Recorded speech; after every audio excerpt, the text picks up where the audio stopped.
Want to welcome everybody to uh, the K-State Research and Extension Weed Management webinar, and thank you to those that were able to kind of pivot with us and switch to a webinar format. We were supposed to meet in person at Holyrood, but of course, lovely Mother Nature decided to throw another at least winter storm at us, and it's been definitely a cold one, and also at least we've gotten a little bit of snow, hopefully to kind of cover the wheat and protect it with these cold temperatures. So hopefully we don't see any winter kill, but I guess you gotta see a little positive and hopefully a little moisture with it. All right, I'll start off the meeting with just kind of a general overview of the K-State Chemical Weed Control Guide. Uh, uh, Jeannie Falk Jones helped uh, put together this presentation, and this is just to kind of give a real general overview of this useful tool that K-State produces every year. It's a great publication, and so that's just kind of give a general overview of the K-State Chemical Weed Control Guide. The new ones are out, the 2025 Chemical Weed Control Guide. I just got mine for the Midway District a few weeks ago. Haven't I've gotten a few out uh to like co-ops and that, but haven't really, since the weather's been kind of nasty, haven't made my full rounds. But I'm one in our district in Ellsworth and Russell counties. I try to get them distributed out to the co-ops and other ag retail locations, your county weed departments. I like to drop some off there. I know I got at least to Russell County's weed department. Still have to get Ellsworth County, but I also take them to the conservation district offices and NRCS. So they are kind of spread out in our district in Ellsworth and Russell counties. Uh, if you're not from Ellsworth or Russell County, just a good place to go to get a hard copy is your local extension office. Then you can also download it online. You can search K-State SRP 1183, and I think Jeannie should have included a link to the online link there for you to download. It's also a good tool to have saved on your laptop, top desktop, or you kind of bookmarked to look at online. A good tool in this online is that you can do a Control plus F, and that kind of can help you find what you're looking for a little bit easier. For example, you type in the word dicamba, uh, and that's going to bring up anywhere in the weed control guide that the word dicamba is mentioned. So if you're looking for something specific, that can kind of help you narrow down and find it a little bit easier uh, when you're using it online. Like I mentioned, this covers anything from crops, pasture, and also other non-crop land. So it's a very wide and very useful handbook to have on hand when it comes to weed control and using herbicides. Uh, One very handy page would be on page 11, and that shows the common persistence in the soil for certain herbicides. This will just kind of give you a little bit of an idea of how long a herbicide will last in the soil. It's not a guarantee of, how long that it's going to actually last, because there's also a lot of different factors that go into how long a herbicide might stay in the soil, from weather, rain, uh, dry, and just and soil pH, for example, that go into that. But if you're trying to decide on what between two similar herbicides that might uh, give you residual, this be something to possibly look at. On page 14, this will give you some approximate retail costs. Uh, there again, this would be just more kind of a general idea of how much something might cost. It's really good to use for kind of doing a budget for the next year. Of course, you'd always want to call your local retailer or who you do business with, uh, or several businesses to kind of get more of a accurate cost of what it might cost you right now. But this is just another tool to use, especially when comparing products and when you're getting ready for the coming up year, for getting a general idea of how much your herbicide cost might be for your herbicide plans you might be putting together. And on page 17 through 21, this is really handy, especially with all the herbicide premixes they're out there these days. Uh, this is kind of gives you a full list of all the different ones and the kind of different companies, so you can kind of have an easier way to look at all those and maybe kind of pair them if you need to.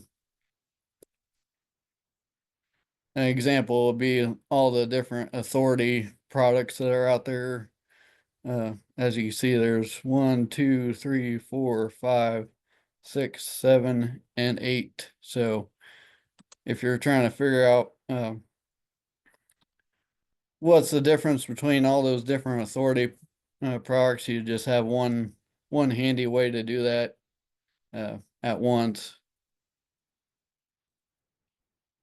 And here's just another example of how that breaks down comparing Lexar and Lumax. As you can see, they both contain S-metolachlor, atrazine, and mesotrione, but Lexar has a little bit less on the S-metolachlor or dual, whereas Lumax has a higher rate of S-metolachlor or dual. And on the atrazine side, Lexar is also a little bit has a heavier rate of atrazine over a pound and 3/4, whereas Lumax has a little bit less than a pound. So when you're comparing two products, that's just kind of a handy tool section to go to. And like we mentioned, this just covers all of our major Kansas crops and pasture land. Page 24 be herbicides for corn. This kind of just shows you your efficacy of different products with different weeds. So you take Lumax uh, for pig weeds as an excellent rating, and for long spine sandbur, it's only rated fair to good. So if you're looking at, you have a field with certain weed issues, you could come to this and find the weed you're uh, looking for, and then go down to the product that you're looking at possibly using and see what the rating is before making a decision. On page 27, uh, they do have some comments and limitations that kind of go over your size requirements and timings for herbicides. But one thing to note, this little comment section, it definitely doesn't replace the herbicide label. The label is a law, so always go and read the herbicide label fully, and not always rely. But this is just a good way to kind of get a general overview of a product before you use it, uh, such as Acheron.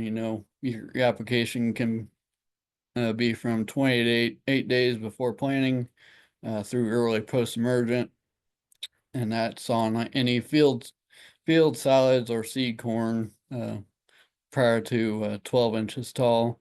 And then it'll also have a little bit of rotation information in there that might help you when you're deciding on spraying a herbicide.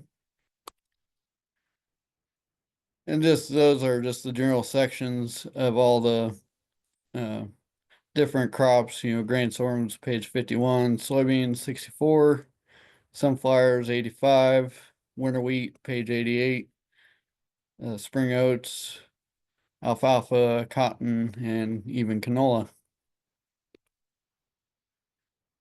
And then there is a section on fallow, especially as we're looking at, Ellsworth County moving west. We still see those fallow acres, so those are on pages 101 to 102. And that's just the kind of same way, comparing different sections with comments on herbicides, on what you might use. And then a big one on the weed control guide is the non-cropland. There's section in there from CRP, pastures, brush control, rangeland weeds, brush and trees, and then noxious weeds. So those are all handy sections to have bookmarked. Here's an example for rangeland weeds on page 134 for annual and biennial weeds. So you'd be kind of looking at, trying to control broomweed, cockburr, ragweed, sunflowers, and thistles. If you're looking at Cimarron Plus, you'd want to be applying when those weeds are 4 inches tall or in diameter or less. And then it kind of gives you a do not apply more than 0.625 ounces per acre when in buffalo grass. Noxious weed example for Canada and musk thistle. For Canada thistle and corn, you'd want to look at stinger and non-cropland Tordon 22K, and rangeland pastures and non-cropland. Or in CRP, you can use milestone. Like I said, this is just kind of a general overview. Just a really handy tool to have bookmarked on your computer and have a hard copy in several of your vehicles. But a good reminder is that the label is the law. The guide isn't detailed enough, so always look up the herbicide label. And there is some tools online to look up herbicide labels, because as you know, sometimes labels on the jug get lost. CDM, I'm more of a fan of CDMS.net. I haven't been on Green Book in a while, but CDMS.net is a good website to look up herbicide labels. And there again, stop by your local extension office and take as many copies as you need. I know I got plenty to take around yet. I think I got 6 more boxes, so or you can download it as a PDF on your computer and find exactly what you're trying to look for. So there's my information. Like I said, Craig Dinkel, Midway District Crop Production Agent, email and phone number. And then you can also follow us on Facebook, Midway District K-State Research Extension. I'm on Twitter at Midway Crops, and our Midway District websites below too.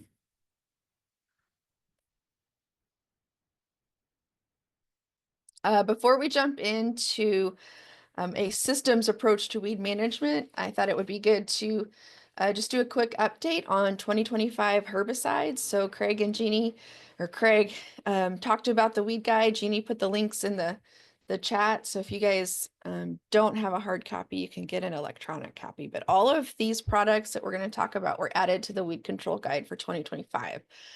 First one up is Iron Gate. This is a wheat herbicide. A couple things to know about Iron Gate. It can be applied either fall or spring. Obviously, fall applications tend to do a better job with weed control and also kind of maintain a yield potential. So if you're in a position to do that, probably lean towards fall applications. And then the other thing to note here, they're pretty particular about the adjuvant comments there in terms of what to use in tank mixes, particularly in terms of kind of giving credit for that oil component of an emulsifiable concentrate formulation. Next up is Inversa. I sort of think of Inversa as being Corteva's response to Bayer's Warrant herbicide. It's an encapsulated acetochlor product. The secret sauce of the encapsulation is different between the two products, but in our plots, they performed very similarly. Next up is Resicor Rev. If you used Resicor XL last year, then you're familiar with the active ingredients and the ratios in this product. The key difference is that once they put Resicor XL into the marketplace, they started finding some problems with the handling. And so they brought it back in and made some minor adjustments to the inert ingredients in the formulation. So basically the same product, but slightly different name and different carriers. I think this product, Certain, is probably the most interesting of the new products for 2025. It is a combination of pyroxasulfone, so that's Zidua, and then the other component is saflufenicil, that's Sharpen. What's unique about this is that the Sharpen is encapsulated, so it's got that slow release. It can be applied post-emergence to corn, so the encapsulation allows that to happen. You will see some crop response with this. All of the plots that I walked, we did see some speckling, but the corn grew out of it right away. Other things to know about this product is that when the Sharpen is encapsulated, it loses its contact activity. So you won't get any activity on emerged weeds. Because this is such a new product, I did want to share some data with you guys to evaluate how palmer amaranth control looked in our Ashland Bottoms research plots last summer. This is a list of treatments that BASF asked us to compare. And so you can see they were targeting about 3 different rates of Certain with and without atrazine compared to some of the competitors in the marketplace. And, you know, the takeaway there, all of those treatments were 95% or greater weed control. So another good offering for corn residual herbicide activity. Next product up is Zalo. Zalo is a combination of Assure and Liberty. It performs like you would expect a combination of Assure and Liberty to perform. I think two things to note about this particular product. Number one, if you're looking at combining it with 2,4-D, don't. And number two, if you have enlist corn or if you used enlist corn last year and you would like to use Zalo to control your volunteer corn, the quizalofop is not going to kill enlist corn. You'll still need a clethodim type of product to control enlist corn. So things like Select or Arrow, products like that. Okay, the last of the new products is Liberty Ultra. Liberty Ultra is just a more concentrated form of Liberty. So much like we learned and have seen with the dual types of products where we have metolachlor and then we have some formulations that are S-metolachlor, this is the same thing. This is a higher concentration of the form of the molecule that is the active form. So what that does is it reduces those use rates just a little bit. The recommended rate going out is going to be 29 fluid ounces per acre. The rest of the growth stage restrictions are similar to other glufosinate formulations. One other thing I should add about this product is that I have heard through my grapevine that there will be a I'll say generic, another company coming out with an L-glufosinate formulation in the very near future. Now, the reason I ended with Liberty Ultra is that we've been paying attention to this label because this is the first label we've seen that's really compliant with the EPA's herbicide strategy. So the EPA's herbicide strategy is their process that they want to attempt to not get sued for being in violation of the Endangered Species Act.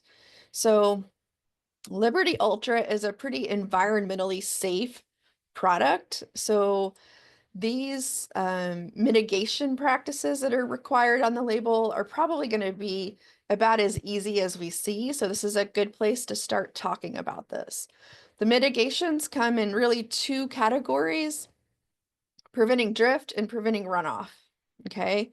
So things to see here with this, they have pretty tight parameters or very specific parameters around wind speeds.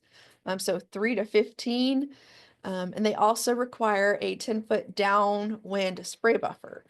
So if you've used the Enlist or Extend products, you're used to this idea of a downwind spray buffer and all the things that can kind of count into that. So things like road ditches and farmsteads. So I think that 10-foot buffer is going to be pretty doable for most folks.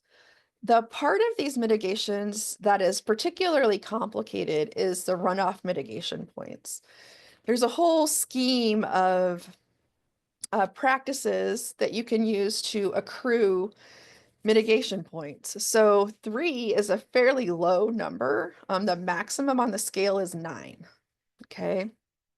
So things that you can do to earn runoff mitigation points are things as simple as documenting that you've calculated the runoff mitigation points for your field, working with a soil conservation expert, participating in a NRCS type of program, and then any soil conservation practices that you have on your field, whether or not they're currently part of an NRCS program. So I think 3 will be pretty doable for most folks. Unfortunately, the folks that are going to use it most don't get any points for the counties in which they live. But as we start to move into Craig's area, and certainly as we get out into Jeannie's area, you can get points just based on the county that you live in. So like, I believe the St. Francis area would be 3 points just based on geography. So they would be done if they were to need runoff mitigation points for Liberty in their tank mixes. Now, these types of mitigations are gonna show up on every new label that we get. They're gonna be specific for that product. So for example, atrazine, it seems like, is always under some sort of registration review. We're getting closer to having new labels. This proposed label that I'm going to talk about now came out in December. The comment period just closed. We're thinking that we'll start to see these new labels in the marketplace in 2027. Okay, so we've got a little bit of time to adjust for this. One big change is that they're proposing a reduction in the annual application rate. So most folks are at 2.5 pounds a year. The new label is proposing 2 pounds a year for corn and sorghum.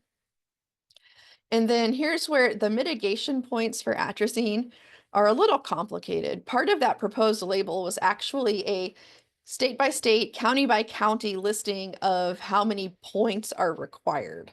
So they're going county by county, and then within counties, they're looking at a couple of things. They're looking at things like infiltration rates for soil, and also they're looking at the amount of atrazine that they have historically documented in watersheds. So you've got to know things about your soil, and you've got to know things about what watershed you're in order to figure out how many points you need to be on label for your atrazine applications. Again, this is something we're looking at for 2027. It's not a 2025 issue, but I think just the paperwork and kind of getting our heads around what, how do we walk this out for all of our herbicides? I think it's important that we go ahead and talk about this sooner than later.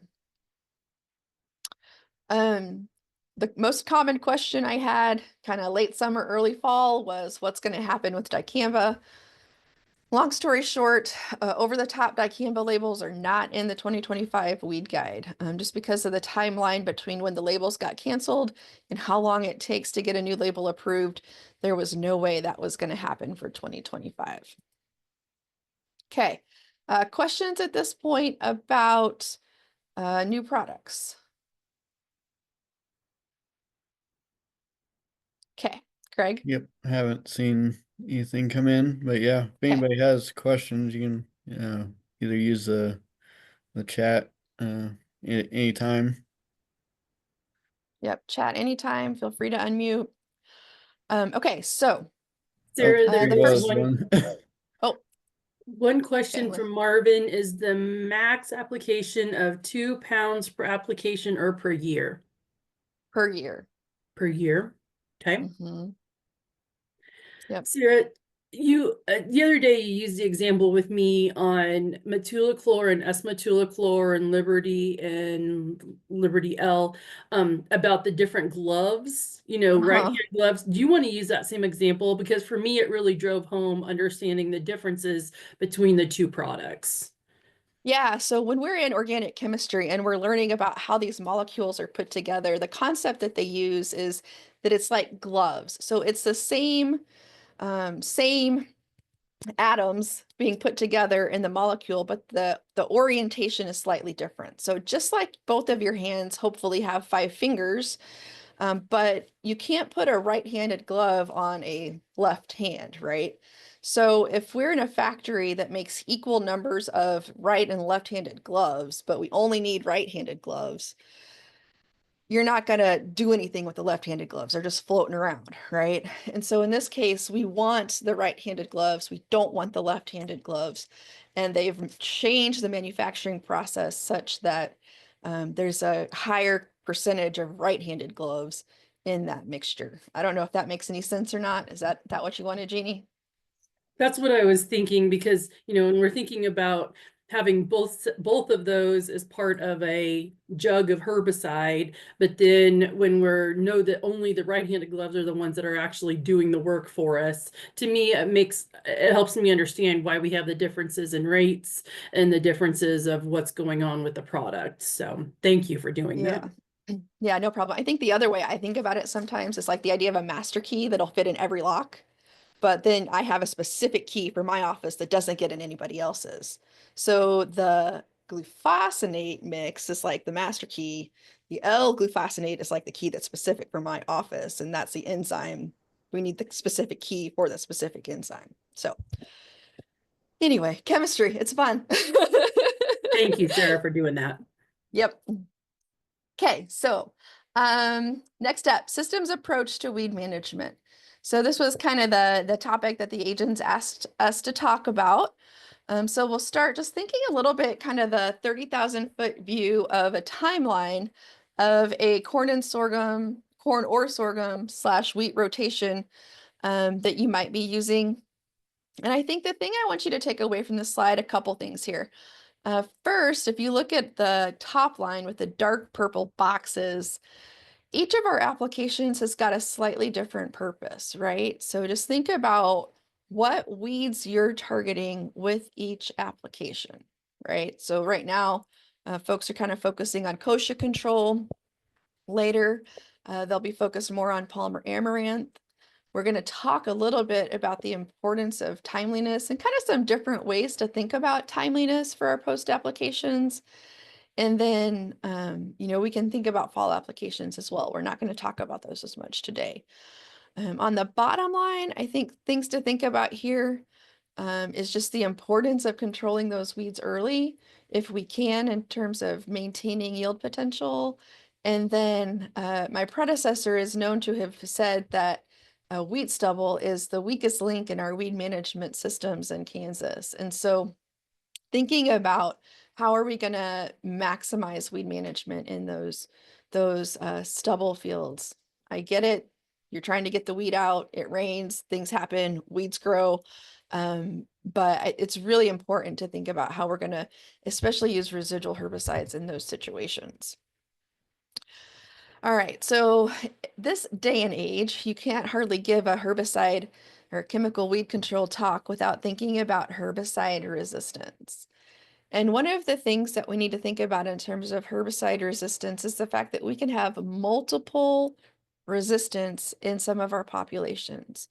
And so what this graph is I went into kind of the official catalog of herbicide resistant weed cases, and I plotted for Palmer amaranth and kochia the number of populations that have been confirmed and reported to this database that have 2, 3, 4, 5, or 6 different herbicide resistances within one population. Okay, so Palmer is the solid lines, kochia is the dashed lines.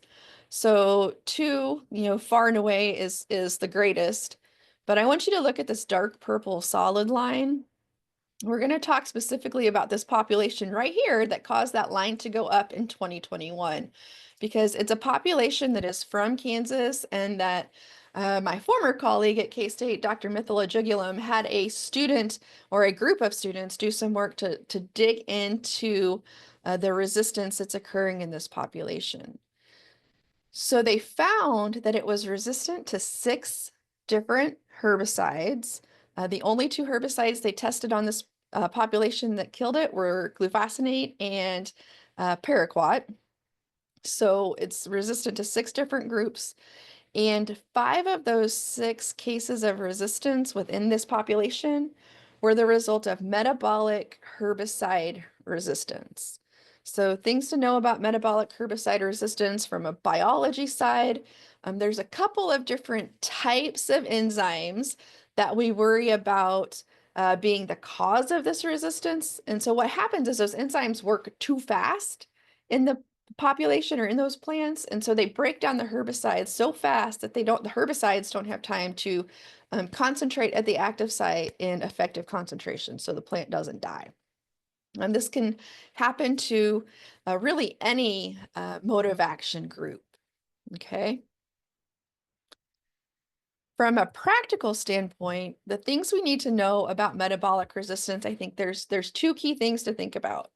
The first one is that metabolic resistance means that a population, or I'm sorry, a single change in a plant can make that plant resistant to herbicides from multiple groups, even herbicides that have never been sprayed on that population. Okay, so typically when we think about selecting for herbicide resistance, we think about target site resistance, which is a really specific type of resistance. It comes on, is identified pretty quickly. And we think about, that selection pressure causing that. In this case, we can have resistance with little or no exposure to an active ingredient. So an example would be in the literature, there's a Palmer amaranth population out of Arkansas.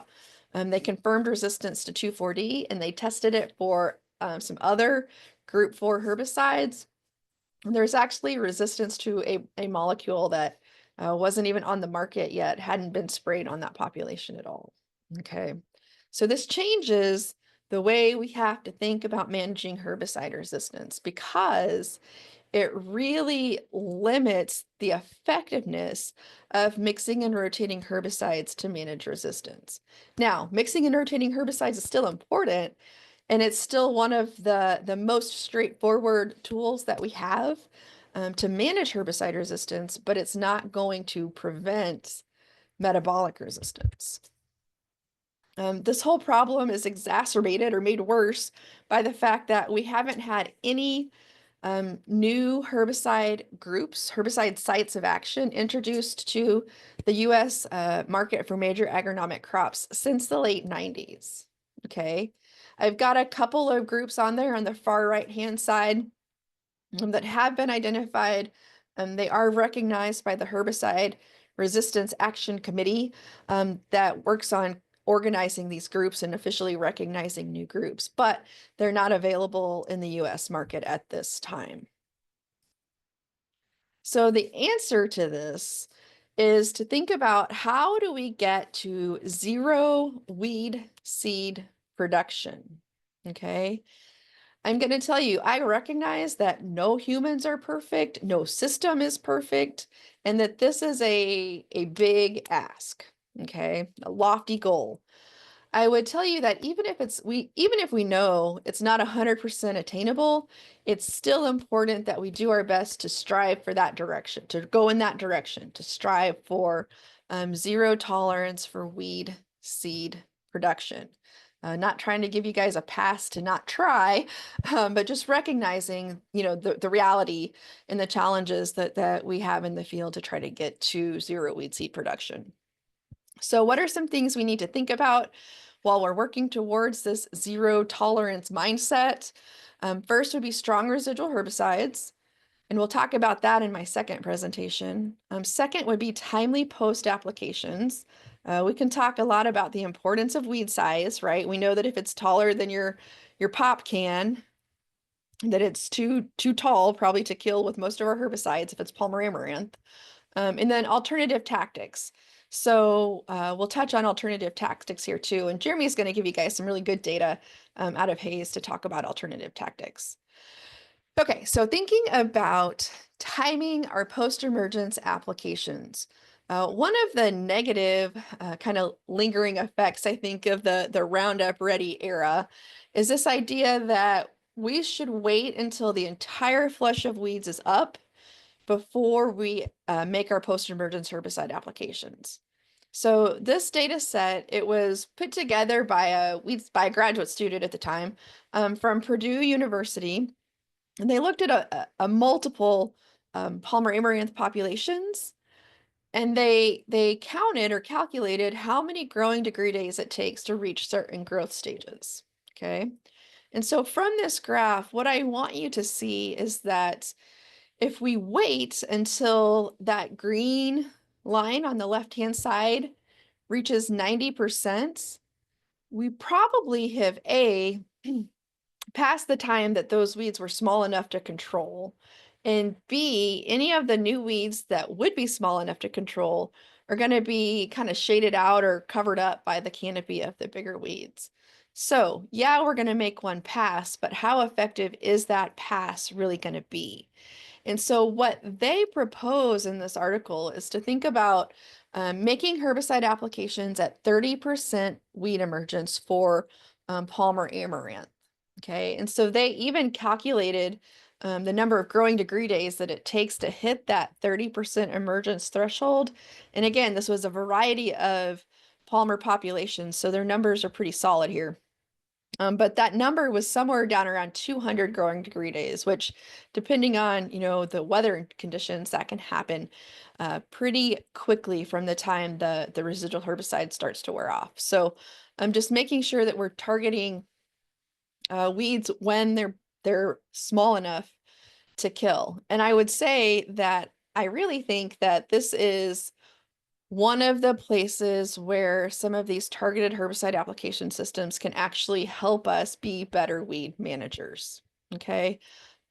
If, according to some surveys that Jeannie and I have done with farmers, they say that that's one of the benefits they see of this technology, is that they're more likely to go make a post-emergence application sooner, knowing that they'll have some herbicide savings that they will then turn around and invest in that second post-emergence application.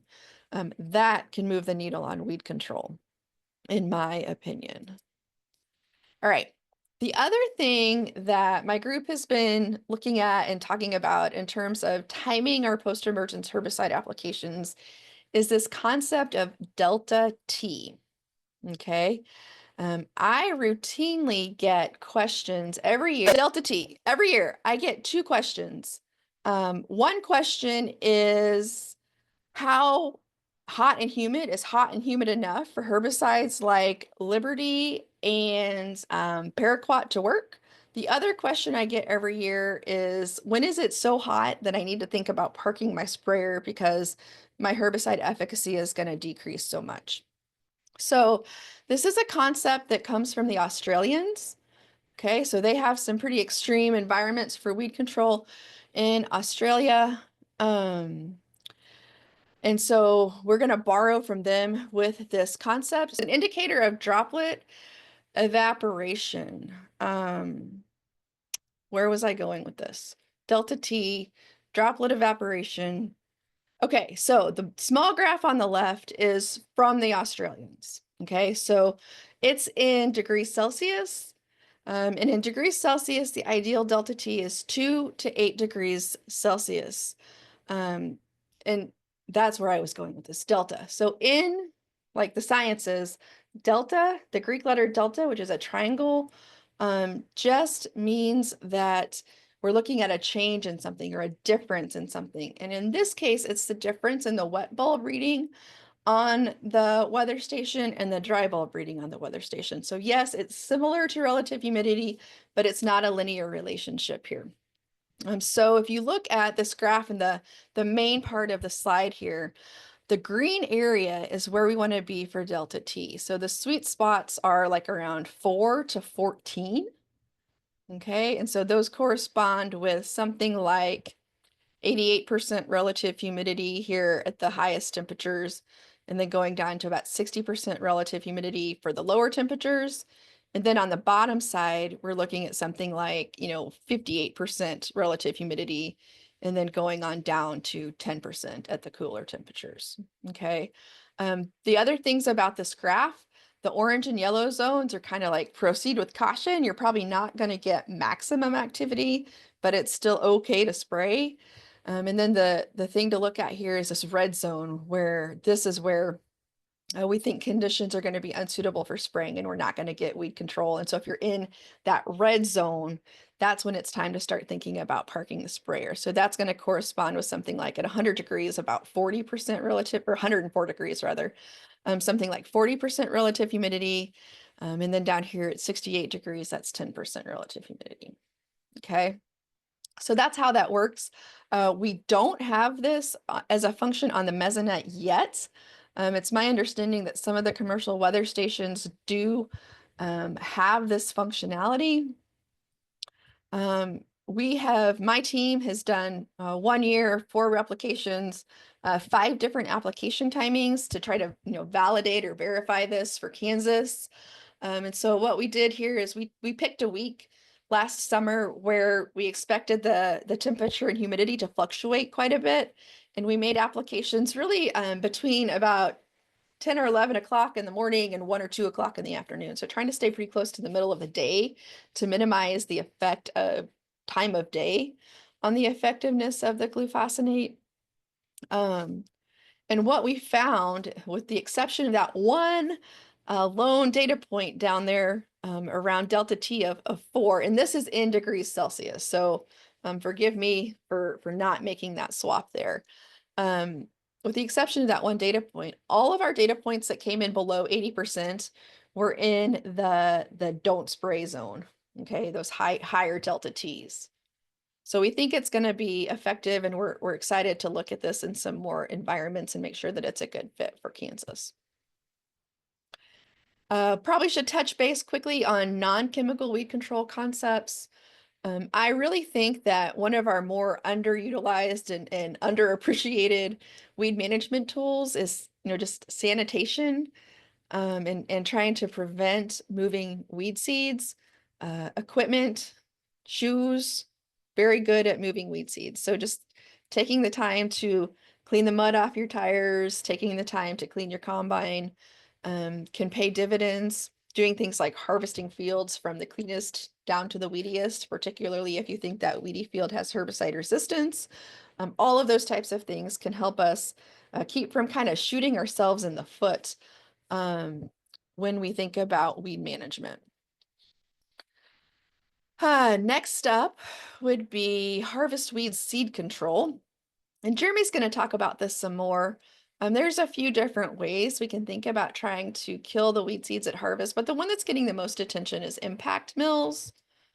And this is just a mill that's on the back of a combine. There's a handful of different companies that make them. I think a couple of things about impact mills is number one, number one, it's a complement to herbicides. It's not a replacement to herbicides. Number two, it takes time. In this case, on these graphs, it's indicating that it takes somewhere around 7 years in order to start to see a reduction in weed seed emergence. Now, clearly that's dependent on the size of the weed seed bank, the life of the seed in the soil. But the other thing that influences the effectiveness of these systems is the weed biology itself. So we were trying to do some data. We were part of a multi-state study where we tried to gather some data to figure out how much of the pigweed seed actually gets back to the seed mill. Okay. Our numbers estimate that about 20 to 40% of what is retained on the plant is actually shattered when it comes in contact with the reel on the header. So that leaves about 50 to 80% getting back to the impact mill. So we were collecting weed seeds at the header. We were collecting weed seeds coming out the back of the combine. This is a combine that did not have a seed mill. So collecting weed seeds going out the back. And then the boss climbed into the grain tank and was collecting weed seeds in the grain tank. So we did kind of a mass balance of where the seeds were compared to how many seeds were on the plants in the field. Next up, inter-row mowing. This has potential as a rescue type of scenario. But obviously when you mow, weeds are going to regrow. So from a timeliness perspective, a time management perspective, these types of systems, even the automated robotic types, are just not efficient enough yet to be a good recommendation. We were also part of a multi-state study that evaluated weed electrocution. We did this study in the Great Bend area for a couple of summers. What I would tell you is that the herbicide rescue treatment actually performed better than the weed electrocution. So there might be some situations where this could be helpful for folks if you don't have rescue treatment options, for example. My understanding is that there's some folks up in Jeannie's part of the world that are using these some in like dry beans. There's some folks in Northeast Kansas that are growing non-GMO crops that are using them for some of their post-emergence weed management needs. So it's an option, but if you have herbicides, they're still more efficient at this point. Lasers are not something that we have evaluated in Kansas. Right now, those are being targeted at specialty crop markets just because of the economics there. One thing that my team, if we get our funding released from the government, one of the things that my team is going to look at this summer is this idea of directed energy. So it's a less intense light source of specific wavelengths that we have. The company has demonstrated, and scientists at Texas A&M have demonstrated that it can kill weed seeds in chaff, like simulating flow through a combine. I get it. There's some combine fires are a thing. So there's some logistics and engineering and thought that needs to be put into that. But there's evidence that it can also kill weed seeds that are present in the soil. And so I'm just interested in looking at that aspect of it to try to take some of the selection pressure off of our residual herbicides. So those were the things that I had intended to talk about today. So, takeaways, just driving towards that zero tolerance for seed production, especially is important in light of metabolic resistance. Think about environment in terms of the timeliness of your post-emergence applications, and then start thinking about what non-chemical weed control tactics are going to work in your system to support the herbicides. The Australians, we have borrowed quite a bit from them in terms of resistance management, but they really waited until they were backed in a corner to start coming up with some of these ideas. And I think it would be wise for us to start experimenting on a small scale with some of these on the farm before we get, find situations where we have to because we don't have any herbicide options. So my challenge for you guys tonight is to remember that insanity is to do the same thing and expect different results. So let's think about how we're going to change things up.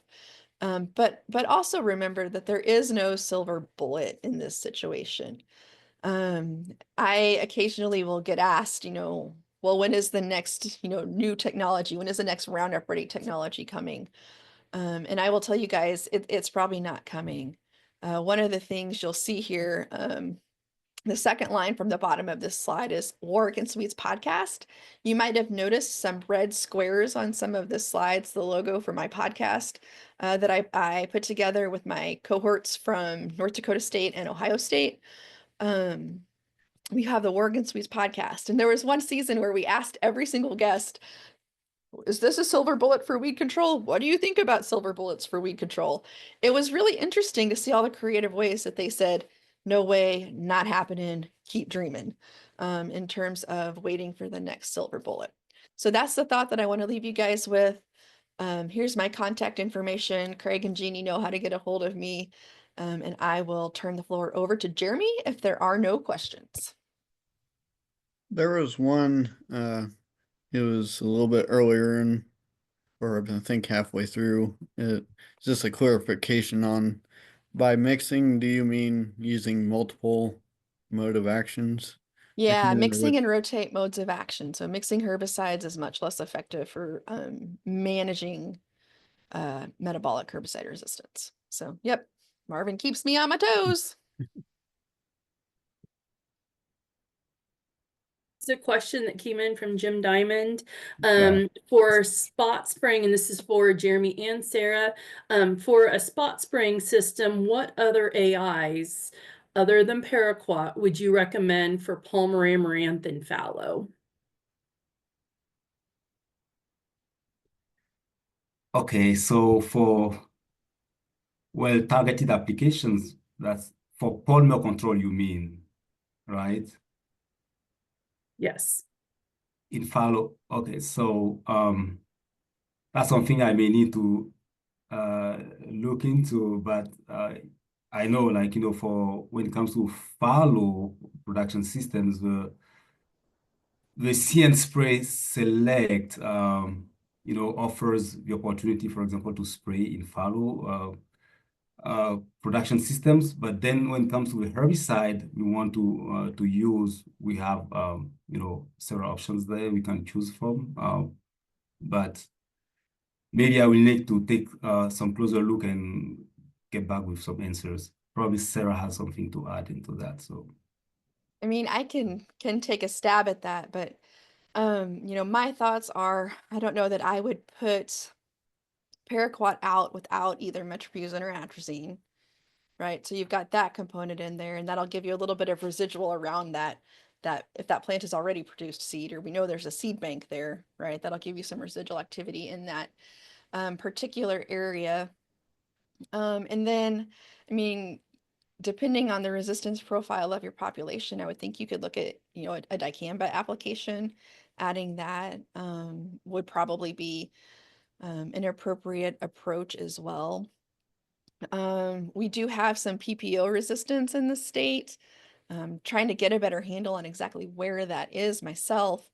But we could look at things. I know the price point for Sharpen might make us a little resistant, but Sharpen would be an option in there, as well as a Valor type of product to try to help. I think just because you're spot spraying, I don't think we throw out the multiple effective modes of action, right? Because the combination of those effective MOAs is better than the rotation of those effective target sites or effective sites of action. So that's a really good question. And, you would think that in a fallow system, like the world is your oyster as far as the weeds list or the herbicides listed in the weed guide. But we know that resistance and even label restrictions make that an issue. One of the things we didn't talk about, Jeannie, last time you were good to poke me. I should have added it to my slide to talk about the fact that we've lost the 24C labels that allowed for application of atrazine in corn and milo stubs. So we can still use it in our wheat stubble, but not on corn and milo stalks. And so as we start to think about things that might be replacements for that, we can think about metribuzin, we can think maybe about simazine, maybe picking up some of our PPO herbicides, paying attention to rotation restrictions there. But those are just some of the options. So that's a good question. Fun thing to think about. Jeremie, you're in those fallow systems, man. That'll be a cool project. Right? All right. Okay, Ginny, can you see my slides? They are not, yes, there we go. Now we're in presentation mode. So I think All you're ready right. to roll. Thank you very much. Hi, everyone. Again, my name is Jeremie Kouame, and Ginny and Craig asked me to talk about strategic tillage. Again, thank you guys for putting these events together. Which give us this opportunity to, have these conversations with our stakeholders. And this is gonna talk about some of the aspects of some research conducted here at Hayes, the Ag Research Center in Hayes.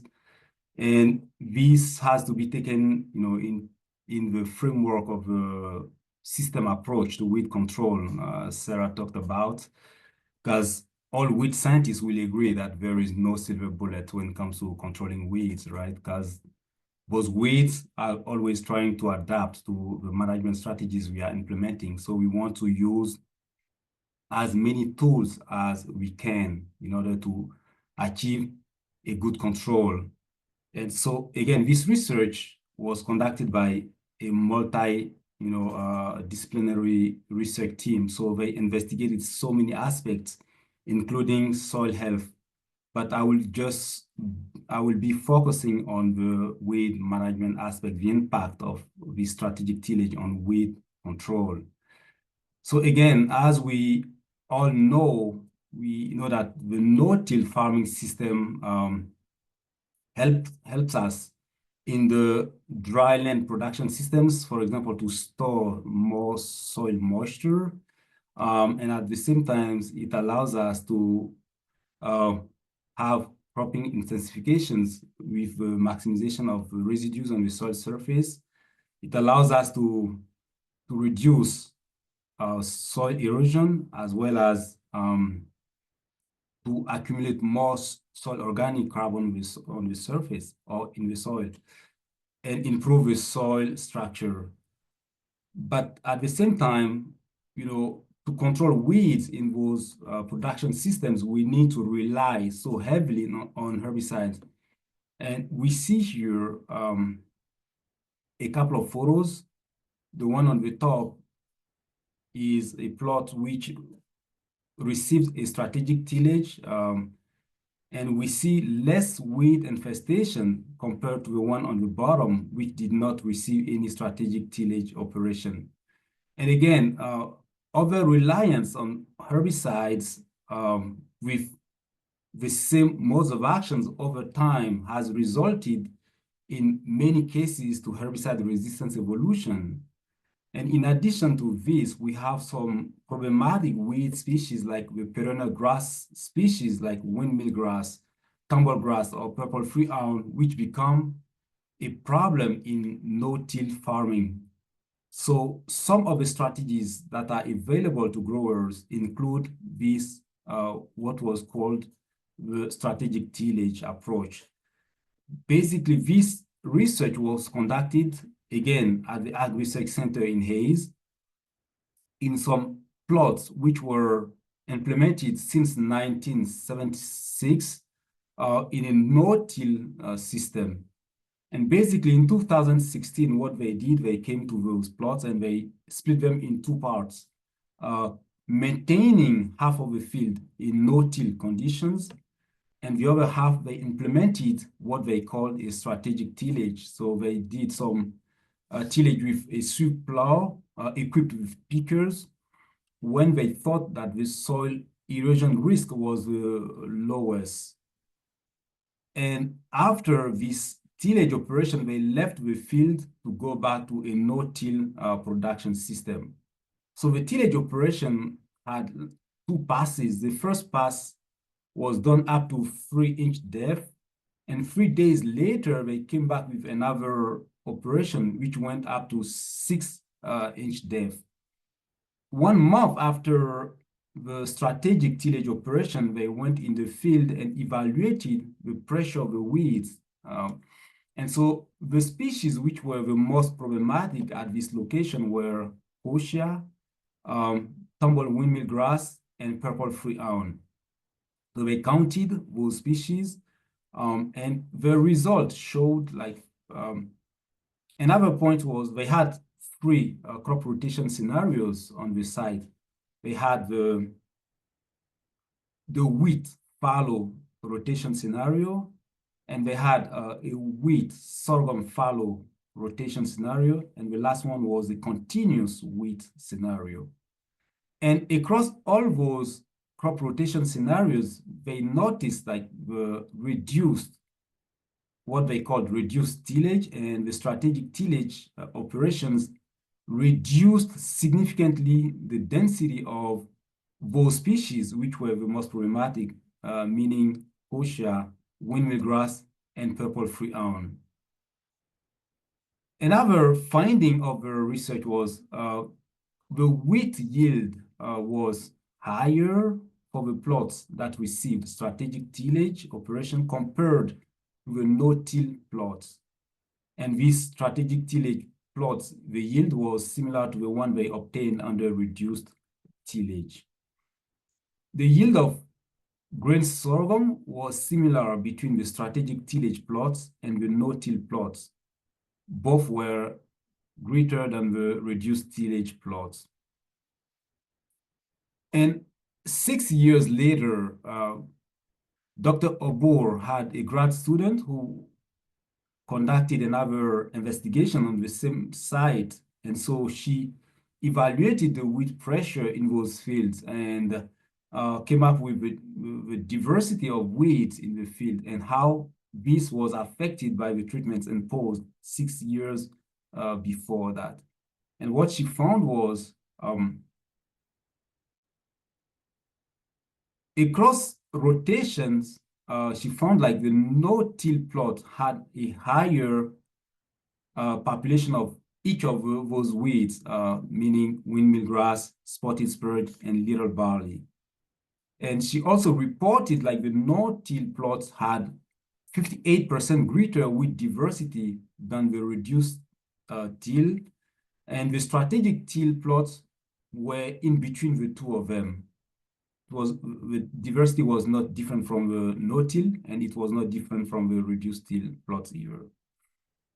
And at this point, I want to switch gears a little bit and talk about another research which was done earlier in the early 2000s with some herbicide programs and how those impacted the mortality of injury or even the control of windmill grass, and how this was related to the stage at which the control was implemented. Something we need to keep in mind, though, is even though those weeds are perennial grasses, but they start as seeds, as seedlings. So it's known that tumble windmill grass spreads both by seeds and stolons, and the other species reproduce by seed.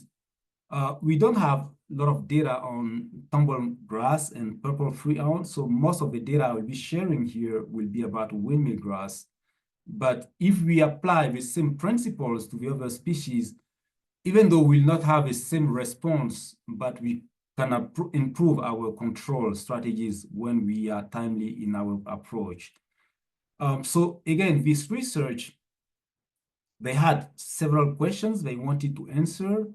And the first one they wanted to answer was, how would increasing the rates of glyphosate affect the injury of windmill grass when the herbicide was applied either at the seedling stage? So all these bars with the lightest purple color, applications made to seedlings, which means when those plants were between 2 and 4 inch tall.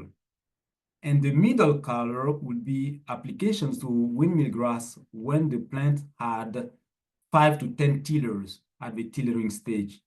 And the darkest purple color, it's when the herbicide was applied to windmill grass at the heading stage. So when the first seed head was emerging.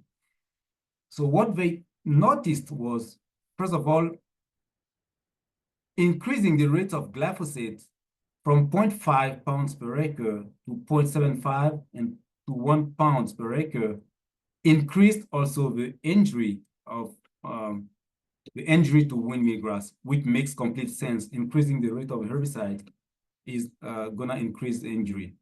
The other point they reported was when they sprayed glyphosate to the seedlings of windmill grass, when the weed was between 2 and 4 inch tall, they achieved 56 to 100% injury of windmill grass. When they sprayed glyphosate to windmill grass, when it was at the tillering stage, when it had between 5 and 10 tillers per plant, they achieved between 69 and 99% injury. But when they sprayed at the heading stage, when the first seed head was emerging, they noticed that the injury was just between 28 and 61%.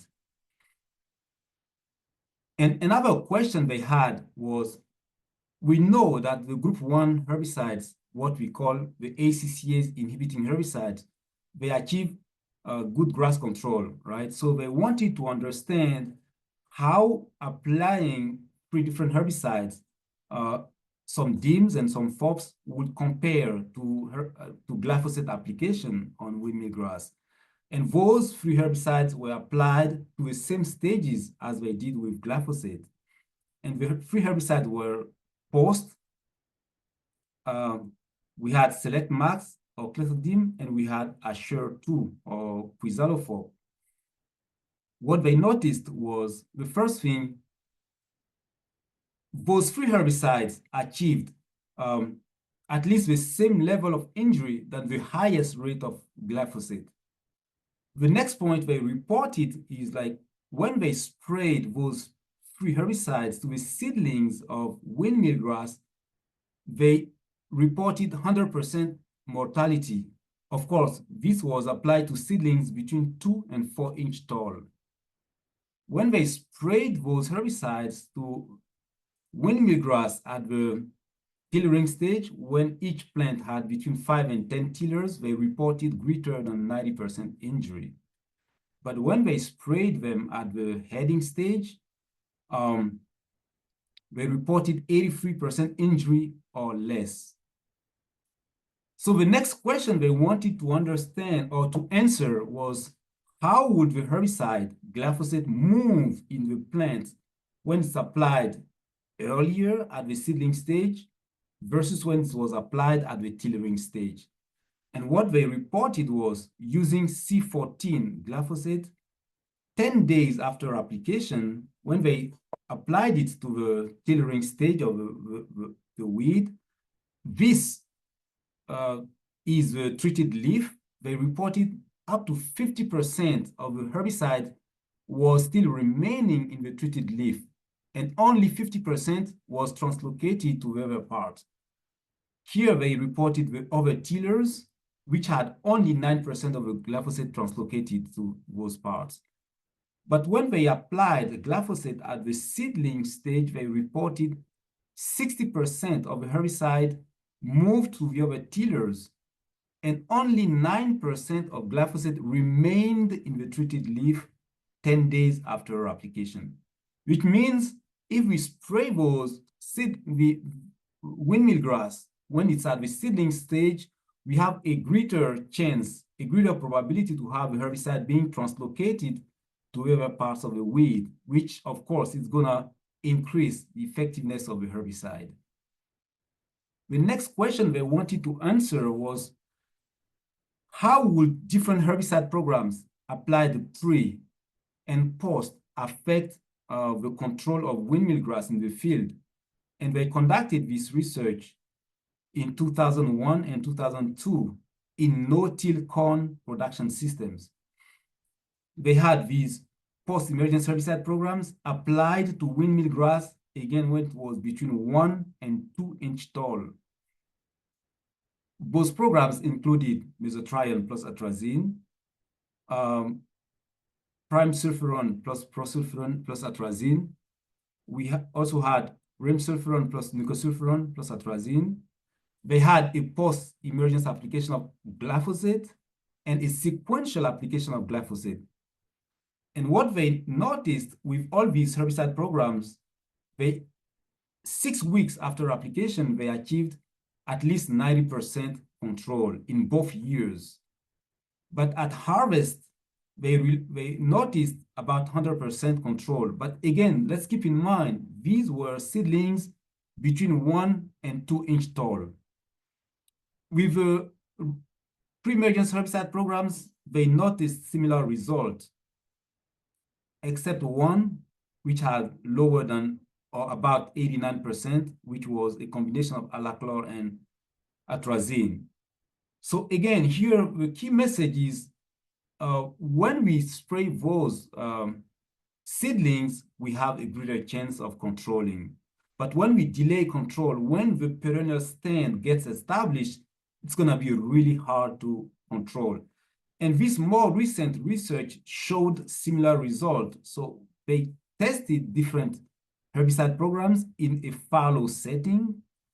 And what the paper reports, they said they applied those post-emergence herbicide programs to windmill grass when it was at the heading stage between 10 and 12 inch tall. And we have different herbicide programs here on the y-axis. And what they reported was they achieved 68% control or less for most of the herbicide programs. Only glyphosate allowed them to achieve about 85% control. So again, it's all about being timely in our approach. And again, Sarah already mentioned this. So when it comes to post-emergence herbicide control, timeliness is going to be really critical. I'm going to switch gears here a little bit and talk about how managing those weed seeds at harvest can be really interesting for us. Again, we don't have any silver bullet, so we want to combine all the methods that are available to us. We know that Palmer is a high seed producer, and preventing the seeds which are produced to go back to the soil seed bank, it's going to allow us in the long term to reduce significantly the pressure of this weed in our fields. So some preliminary research was conducted, and this was a research conducted in 2023 in some soybean fields in central Kansas. So basically what happened was the weed science team went in those fields out there, and they visited 12 counties. And in each of these counties, they selected 1 to 3 soybean fields. And in each field, they collected 3 mature female Palmer pigweed plants, collecting the biomass with the weeds, with the seeds on those female plants. And they vacuumed around these collected female plants about 1 foot away to make sure they collected all the seeds which were fallen on the ground before cutting the plants. And the goal with that was to understand how many seeds remain on the plant at the time of harvest. And again, Sarah already mentioned it, but the effectiveness of the harvest weed seed control depends on the proportion of seeds that remain on the plant at the time of harvest, because these are the seeds we can collect in the seed destructor and destroy these. So the percentage of weeds remaining is a very important factor when it comes to the effectiveness of this strategy. And so what we found was, here we have this graph. On the x-axis here, it's just the biomass of those plants, those Palmer pigweed plants, the biomass. And on the y-axis, we have like the total number of seeds produced. So we made just a prediction, and based on that prediction, a female plant of about 0.4 pounds of biomass produce about 85,000 seeds, right? We know that, again, Palmer is a high seed producer. And if we don't, manage those seeds, again, these were collected at time of harvest. So if we don't manage these seeds and we let them go back to a soil seed bank, the problem is going to be worse the next growing seasons. And we noticed, like, with every increase in biomass, we could expect about 540 seeds produced. This chart is showing on the x-axis, we have just the percentage of seeds retained on the plant at the time of harvest. And on the y-axis, we have all the counties which were visited. We see like the percentage of seed retention was between 90% and 100%. And on average, across all counties, we found about 97% seeds retained on pigweed at the time of harvest, which is good, because if we can target 97% of those seeds, that's good, even though some of them will be lost. As Sarah mentioned, with header loss, we'll get some loss there. But if we can get most of those seeds to get into the seed control units, that might be a good news. So this is, again, a combine, and there is nothing special about this one. It's a combine we have here at the Ag Research Center in Hayes. Really nothing special except this piece of equipment which is attached to its back, which is a seed control unit, right? And which has two impact mills which are spinning in opposite directions. And the wheat seed, which is in the chaff, it's gonna get in those impact mills and get devitalized when it goes back to the soil seed bank, so it's no longer viable. So some of the questions we had were, what is the effectiveness of a seed control unit to render polymer seeds non-viable? So some seeds were collected from this combine. We had some pens installed on the floor and collected some seeds from these impact mills. And these seeds which were collected, which exited the impact mills, were observed under microscopes and were categorized as slightly cracked, moderately cracked, or completely cracked. And the ones which were not cracked at all were considered viable seeds, while all the other seeds which were cracked were considered non-viable. And with that, we found about 95% of the seeds were classified as non-viable. Again, which means this can be another tool in the toolbox of integrated weed management. Again, it's not a standalone system, and this has to be used in conjunction with our effective herbicide programs in order to improve control. So this is an experiment we implemented last fall.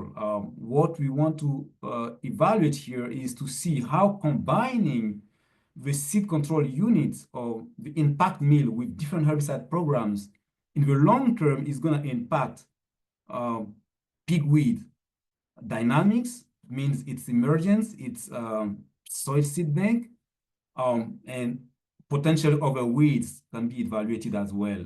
So it's all about understanding how we combine those different strategies to improve our control. Pigweed is a problem in Kansas, and 6-way resistance has been reported. So combining all these can help us, decrease the pressure. And again, it's all about a systems approach, right? An integrated weed management program, and combining our herbicide programs, which are still effective, making sure that we have at least multiple modes of actions included, and making sure also that we scout our fields as regularly as possible to be timely in our post-emergence herbicide programs. It's going to be essential. But then we need to think also beyond our chemical control programs, thinking about our crop rotation strategies, because different crops will show different competitiveness with weeds, right? And thinking about other cultural practices like row spacing, seeding rates, and even cover crops whenever possible, and integrating some harvest weed seed control tactics whenever possible. All these in conjunction will help us, better control these herbicide-resistant weeds, and more specifically when it comes to metabolic resistance, for which we are having a lot of issues. So it's all about, again, the system approach to weed control. And with that, I will be happy to take any questions. Thank you. Hey, Jeremie, when comparing the weed seed destroyer in different crops, say, soybeans versus grain sorghum, what's the percent difference when because if you're like harvesting soybeans, that header's on the ground, you're getting more of that Palmer amaranth crop compared to sorghum, where your header's higher. Right. How many? I guess I'm trying to see what's that percent difference of amount of seeds that you're not getting destroyed in milo compared to soybeans. Yeah, that's a very good question, Craig. And I think that's something we may need to look deeper into, because I agree, because the percentage of seeds which are collected by the combine and that go through the seed control unit depends on the height, right, of the cutting height. So the cutting height is going to be really important. And when you switch from one crop to the next, the cutting height can differ, as you are saying. And this will have some impact about the proportion of seeds which are lost on the field.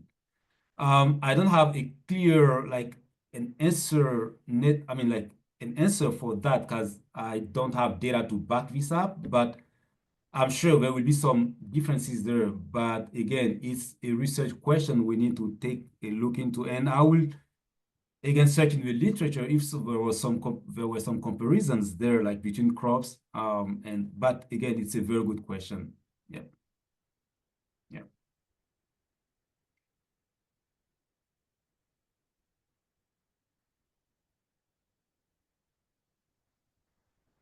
Got one that came in. Is a weed seed destroyer effective for palmer seed reduction and corn harvest?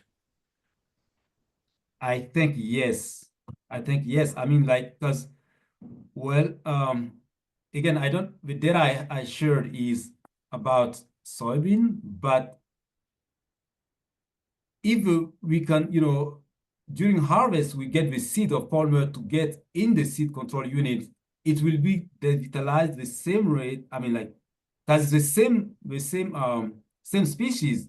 The difference maybe we can expect would be in terms of the cutting height, or even the moisture of the plant at time of harvest can also impact other factors, like Sarah mentioned, when it comes to header loss, for example. There will be some differences when we go from one crop to the next, but we will expect to have a good control, a good proportion of the seeds that get in the seed control unit to be devitalized, even though we will expect some slight changes from one crop to the next, but we will expect to have at least a good proportion of those seeds to be devitalized. Yep, that's what I would say.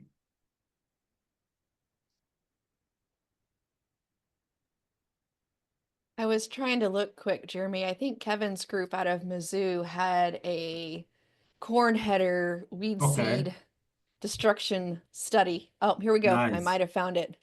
Nice. Yep. 86% reduction in pigweed return to the soil with an impact mill. That's Kaiser, Arkansas, so that must be Jason's. Okay. So, and that was corn. So 86% is nice. Thank you for providing me, Sarah.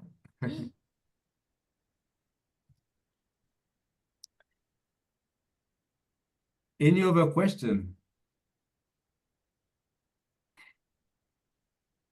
That was a good question, Marvin, because when you stop and think about the header height on corn, depending, we're actually going down to pick up stuff that has fallen over or corn that's standing really good is going to make probably a pretty good difference in that. So good question on that. Another topic that the agents asked me to talk about for the weed schools was pre-emergence herbicides and climate. We routinely get questions about it's hot, it's dry, is my pre really going to work? Is it really worth it?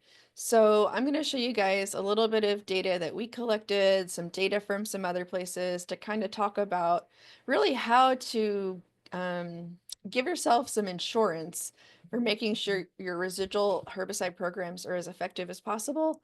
I do have some information on layered residual herbicides. So again, Jeannie, if I don't hit it the way you're thinking, you guys just holler at me and I'll change my approach. Okay. All right, so we're gonna take this from the concept or the standpoint that we're striving for zero tolerance in weed seed control. And so strong residual herbicide programs definitely play a role in that. And this is a data slide that I put together. I just pulled the soil temperatures from Colby, the minimum and the maximum soil temperatures, and compared those temperatures to the temperatures that the literature says are required for Palmer amaranth emergence. Y'all, we can germinate and emerge Palmer amaranth everywhere between April and October in any given year. This data was from 2021. So the thing about Palmer amaranth is it has this really long one of the things about Palmer amaranth is it has this really long window of emergence, and so we have to keep residuals out there in order to make sure we are slowing or stopping germination and emergence. So I think we need to set the Sarah? stage here. Yes, ma'am. There was a question on the temperature chart that you just had, ambient temperatures or soil temperatures? Those were soil temperatures. Good question. Thank you. All right, so we need to set the stage for thinking about barriers to residual herbicide activity. Things that are required is that we have to get the herbicide down to where the seeds are actually germinating. So we hear this term of getting your residual herbicides activated, and what we're really talking about is getting them incorporated to the depth where we want to try to prevent the germination of or prevent the emergence of weed seeds. Other things that can happen is that even after that herbicide gets incorporated, perhaps the soil dries out and so the herbicide is no longer in solution. The herbicide has to be in the soil solution in order for the germinating seeds to take it up, or the plant roots if we're talking about growing plants and residual activity. Okay, so it's got to be in solution. A question that I get from time to time is around the role of photodegradation. Photodegradation happens, the molecules absorb light and the energy from that light basically causes the molecules to break apart. The rate at which photodegradation happens is generally going to be less important than some of the other processes that cause or limit residual herbicide activity, with a handful of exceptions. All right, so this is a set of data looking at just about every residual herbicide program for corn that my colleague from Wisconsin could put his fingers on, okay, to put in his plots. They looked at this data over a couple of years, and I wanted to show you guys this data just to, drive home the point, something that you guys who have been making herbicide applications for any amount of time, you guys know that residual performance varies from year to year. So the key difference in these 2 years is, if you look at the kind of bottom middle of that slide, the rainfall that occurred in that second week after application was about an inch different from 2021 to 2022. Okay, so in 2021, which was the drier of the 2 years, the majority of those treatments resulted in 90% or greater weed control. There was just a handful that really separated themselves out as being having less weed control at that 6 week after treatment mark. Coming over to 2022, when they had more rainfall during that second week after application, those treatments are clustered much more close together. The low end is not as low as what they saw in the previous year, but also there's not as many on that high end. Okay, so that shows, I think, that we can have reductions in weed control by residual herbicides, both when we don't get that activating rainfall or if we get too much. This is another way of sort of looking at some of these things around residual herbicides and how they fit. This was a study that was designed to look at the differences between residual herbicides applied at the time of soybean planting or 2 weeks prior to soybean planting. So how much weed control are you giving up by making that that application further ahead of your planter? Okay, so this data is a combination of Palmer amaranth from Arkansas and water hemp from Missouri and Wisconsin. So what they found, I highlighted 2 treatments in there where there was actually a difference in those 2 application dates, according to the error bars around the treatment means. One of them was a boundary treatment, which boundary is S-metolachlor and metribuzin. The other was Tricor, which is just metribuzin by itself. So, you know, those 2 treatments had this greater separation. In general, the rest of the treatments were statistically similar between the 2 application timings. And I think one of the other takeaways from this data set would be that the treatments that contained Zidua tended to be among the better weed control treatments here at both application timings. So I had been getting these questions early on about this idea of layered residual herbicides and when do I use which herbicide? You know, we want to mix herbicides and rotate herbicides so we're not always exposing the weed population to the same herbicide. But what kind of strategy should we take when we think about what of those, particularly group 15 herbicides, are we going to use at planting, and which ones are we going to save for that later overlapping residual or layered residual application? And so I had a PhD student who set about trying to quantify what's going on there. And so what we did is picked weekly applications starting in early April and going through mid-April to mid-May in 2 different years, and measured Palmer amaranth control. So this is a good overview of how the herbicides performed in that study. And the things to take away here, that yellow line at the top would be the non-treated plots. So tallest bigweeds, least weed control there. And then go down to the bottom. That teal colored line at the bottom is Zidua. The next line up, the green line was dual 2 Magnum. The dark blue line is Outlook, and then the kind of purple line was Harness. Okay, acetochlor. So that's a non-encapsulated acetochlor formulation.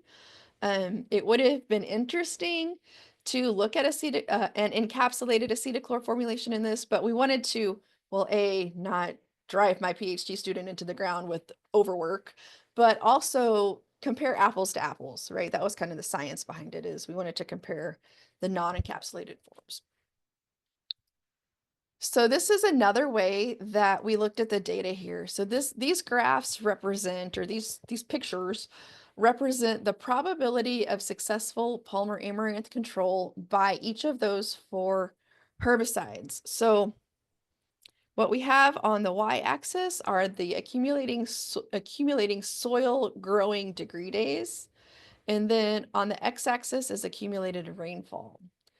So 4 weeks after treatment, the 4 panels on the left side of the slide, there weren't a lot of differences. Zidua and Dual provided excellent weed control in terms of 95% or greater weed control across all the environments we evaluated the acetochlor.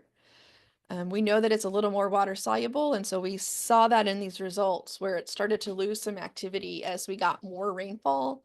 And then also Outlook is more water soluble, so it did also lose some activity as we accumulated more rainfall. Now moving out to 8 weeks after treatment, this is where things start to get a little bit more interesting here. So again, the pyroxasulfone and the dual were kind of the top of their class here, with having larger areas of that yellow in terms of when they were able to achieve excellent weed control. Okay. And then moving up to the dimethenamide and the acetochlor, in this case, they performed somewhat similarly, starting to slip in their effectiveness once we got to around 10 centimeters, which would be about 4 inches total of rainfall in this case. This is a similar data set. I'm going to flip ahead here. This is a similar data set that I wanted to show you guys just a little different flavor of looking at this type of information. I like this data set because it goes over a long period of time. I think you saw on the last slide, like 1996 to 2021 or something like that, a really long time period. And Chris did a great job of mining the data here. This is the data set from the Herbicide Evaluation Program at the University of Illinois. So what I don't like about this data set is it's Illinois data and Illinois weeds, okay?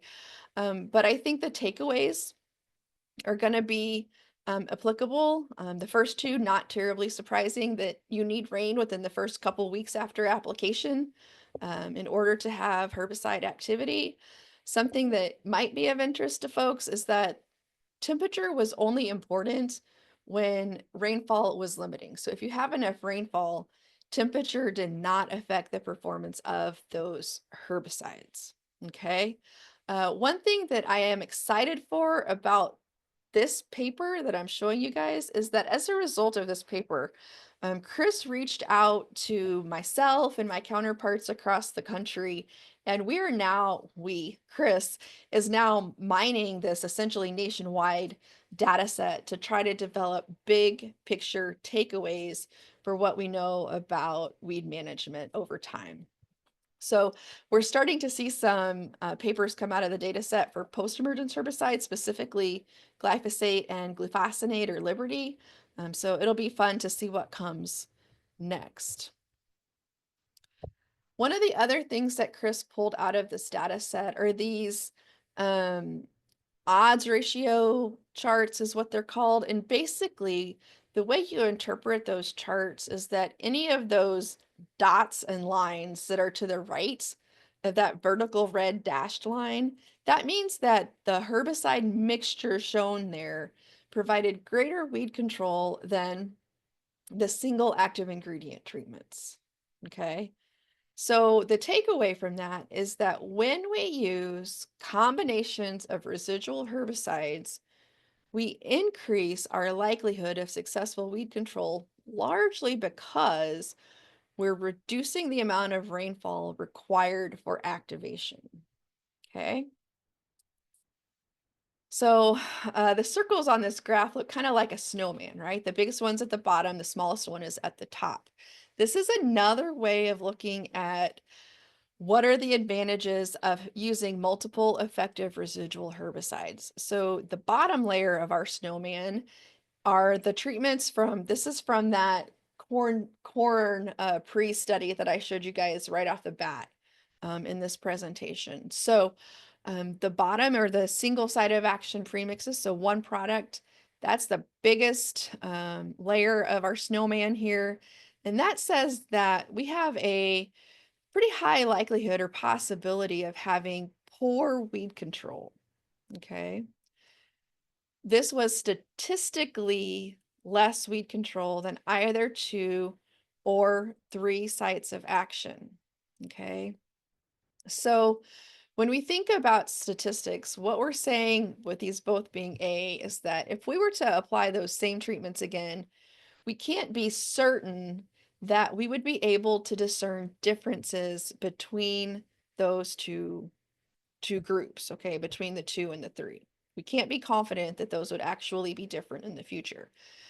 But what I want to show you guys is that the middle layer of our snowman here, that oval has data points, several data points that are down here, around 50% weed control or below.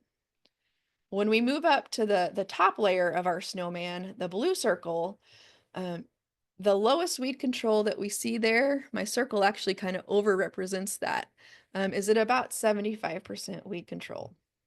So the way I interpret this is that if you're a risk averse person like me, you don't like taking risks, you're going to see a lot of value in adding that third effective mode of action to your residual herbicide program at planting. Okay, because it's reducing the likelihood that you could have poor weed control. So when I saw that data set from Rodrigo's group in Wisconsin, I started thinking about this data set that I have. I've had a couple of graduate students that have been funded by Kansas Soybean, and they have looked at various forms of how do layered residual herbicides interact with non-chemical or cultural control practices. So we had 15 and 30-inch rows at all of these locations. We had a couple different planting dates at some of these locations, but every one of them had a layered residual herbicide that went out with the early post application around a month after planting. Either they had treatments that either had that, it was dual Magnum, or they did not have the dual Magnum in that post-emergence application. Okay. When I was first looking at, location by location with this data set, I couldn't separate statistically the with and without treatments here. Okay. So I plotted this data in this form and wanted to look at the difference in the spread of those data points. So the takeaway is the same. When we used the layered residual herbicide, the lowest data point we had was out here around 85% control. The highest data, or I'm sorry, when we did not have a layered residual herbicide, our lower data points, and there were more of them out here between 75 and 85% control. So even though we're not able to all the time use our statistics to separate out these weed control recommendations or these weed control treatments with these layered residual herbicides, we are reducing our risk of having low weed control, and we are reducing the number of weed escapes that we have, therefore reducing the number of weed seeds that we're adding back to the seed bank. Now, if I were a slave driver advisor, I would have had my students count weed seeds here. And we may still put some estimates to these data points in terms of we've got weed biomass. So we might be able to kind of get at some estimates there of how many weed seeds could have been produced from those different treatments. But I think the takeaway here is that we're going to reduce the potential risk of weed seed production when we add that layered residual herbicide. Not in every environment, right? But in some environments. So again, if you're risk averse, that's kind of like insurance. This is just a summary of some of the label requirements for the different group 15 herbicides that we can use as layered residual products. So I think two things I wanted y'all to take away from this slide. One, when we talk layered residuals, we're pretty much talking about group 15 herbicides. We're putting a ton of selection pressure on our group 15 herbicides.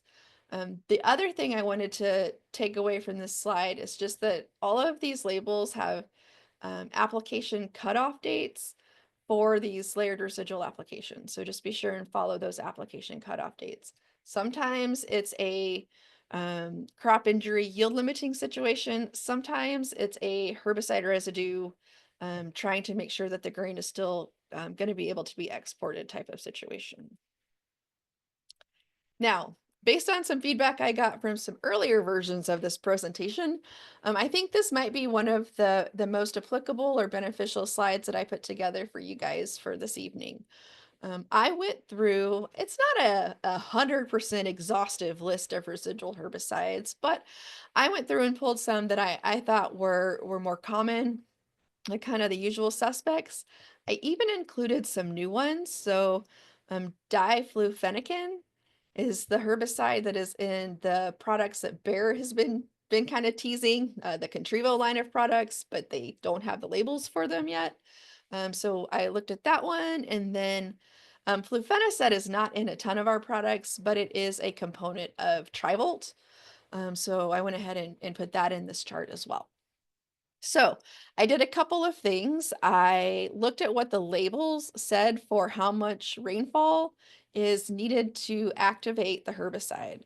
So some of the labels are really specific, like metribuzin says they need 1/4 of an inch. Acetochlor says 1/4 to 3/4 of an inch. Others are a little less helpful and say things like adequate or sufficient, and just leave it up to us to decide what that means. So to help with some more kind of definition there, I went to a chemistry database and I looked at the water solubility of each of those products. Okay, each of those active ingredients. And so something like an Outlook or a Callisto has high water solubility. That means it doesn't take a lot of rainfall to get that herbicide into solution, moved down into the soil profile where our weed seeds are germinating. Other products, let's say like atrazine or S-metolachlor, are considered to have moderate solubility. Okay, so those would be somewhere in between. And then products that have low solubility, let's pick on Zidua here, right? We noticed in that corn study, the data that I showed you guys earlier in that corn study, Zidua was the most effective over the widest range of rainfalls, and that's because it sticks around, okay? It's got lower water solubility, whereas something with higher water solubility, like acetochlor, is more likely to be leached out of the soil profile. So when we think about why do multiple effective active ingredients help our weed control, it's really because we're combining things that have multiple levels of water solubility. I think this is especially important for folks who are kind of making their own premixes, right? You're going to your retailer and you're buying your atrazine, buying your acetochlor, all right? So thinking about how you might want to shift or maybe add to some of your tank mixes. What you got, We have Craig? a good question. Does encapsulation affect solubility? So encapsulation doesn't affect solubility per se, but it does affect how much of that herbicide is actually in the environment.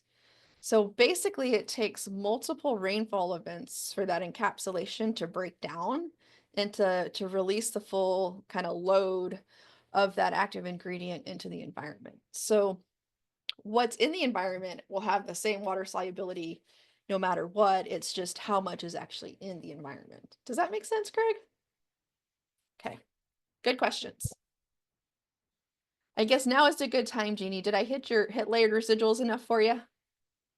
Yes, you did. And I think it really goes to this chart here that we're looking at when we're thinking about when that initial product that we put out that has residual activity in it, when that starts to drop down, then the next step is to put something else in and with this. And so, but occasionally we struggle to get the first one activated and get it going. And so we can lose some of that in the environment. It doesn't hang around forever, but at least we know, a ballpark idea of kind of the water that it takes to get some of this activated, and then thinking about the next step of getting it activated if for the post product that we might be putting on with a residual in it too. So it's all about keeping weeds from coming up as much as anything. So. And so, yeah, the way I kind of have had conversations around that line of thinking, Jeannie, is that, so let's say we're going to put down, we're going to start with I'm thinking soybeans. Sorry, I should think corn. So let's say we're going to go with like an atrazine and a Callisto. And, really, we'd probably maybe like to see an acetochlor or something in there with a little lower water solubility requirement, right?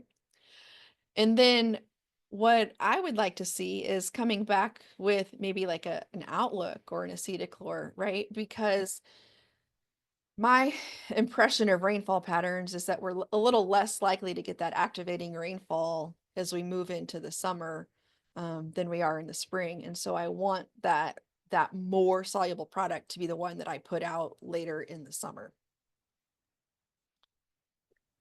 I think that makes really good sense. We do have another question from Jim. Have you tested any of these UV protection products that help buy you some time for getting them? He has incorporated or also maybe just activated. Yeah, so I have not looked at any of the UV protecting products, but Jim, if you've got a product, you can send it to me or send it through Jeannie or put it in the chat or whatever, and I'll do some digging.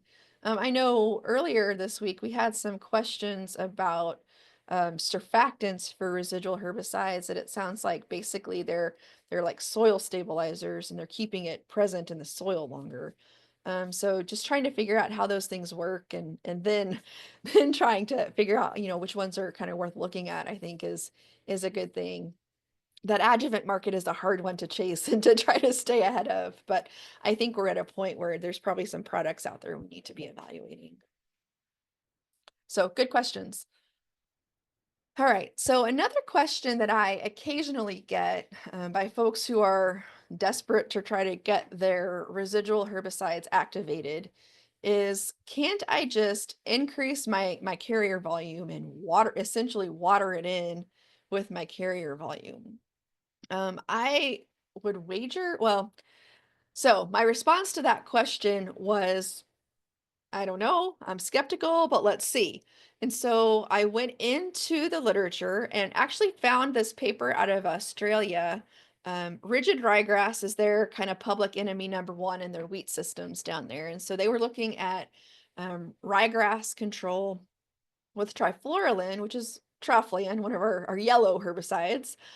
And so they looked at trifluralin at 5, 8, and 10 GPA, and they actually found that as a result of better deposition or associated with better deposition, they were getting better weed suppression. Okay, they saw fewer number of grass seedlings emerge. So we thought we'd take a look.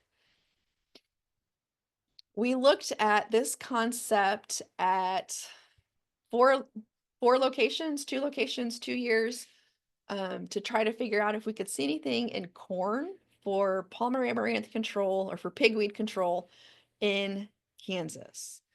Long story short, application timing and herbicide choice were the driving factors in differences in weed control. And the only time we saw a difference in spray volume was at Ottawa on a water hemp population, and it was an interaction with the herbicide, which suggests that maybe in some conditions, the herbicide that you choose might matter in terms of how the spray volume affects it. But this was a really, really wet year at Ottawa. So not sure exactly how to make use of that for a recommendation. I think our general recommendation is that it really does not make a difference in terms of weed control. Okay, the last few things I want to talk about here, we've talked a lot about group 15 herbicides, okay, and how important they are. I am, and a lot of folks in my position and other places are very concerned about the development of resistance to our group 15 herbicides, okay? We know that there is a population in Arkansas, a population of palmer amaranth in Arkansas that is resistant to dual, okay? The thing about that is they think that it's metabolic herbicide resistance, okay? So those enzymes are overactive. In this paper, they did do some initial evaluations to try to determine if the population is resistant to other group 15 herbicides. And fortunately, in this case, it looks like it's just resistant to dual. The harness and the outlook worked well, or worked as well as could be expected. And then they did not evaluate Zidua. And then this is a population of water hemp coming out of Illinois. So these are data collected from the field. They looked at an encapsulated acetochlor. They looked at a non-encapsulated acetochlor, which worked well. They looked at S-metolachlor with a safener, metolachlor, so that a lower concentration of the effective form of the molecule there. They looked at outlook, they looked at alachlor, which worked well, and they looked at zidua. So they confirmed resistance to dual. They would tell you that there is reduced sensitivity to acetochlor, outlook, and zidua in these populations. So that is a result of, again, metabolic herbicide resistance. So when we see resistance to these group 15 herbicides, it's likely to be a metabolic resistance, which means it's going to kind of sneak up on us very slowly. It's going to be kind of a challenge to identify. Both the fact that it's a residual herbicide, right? So it's a lot easier to see a weed that didn't die among the dead weeds than it is to say, I think I'm seeing more emergence in this part of the field, right? Or in this field compared to others. So I think we need to be careful and be on the lookout for that. And that's one of my takeaways from this slide set. So the top two, just make sure that you're selecting at least 2, 3 is better, active ingredients with differing levels of water solubility. And then just be on the lookout for resistance to group 15 herbicides.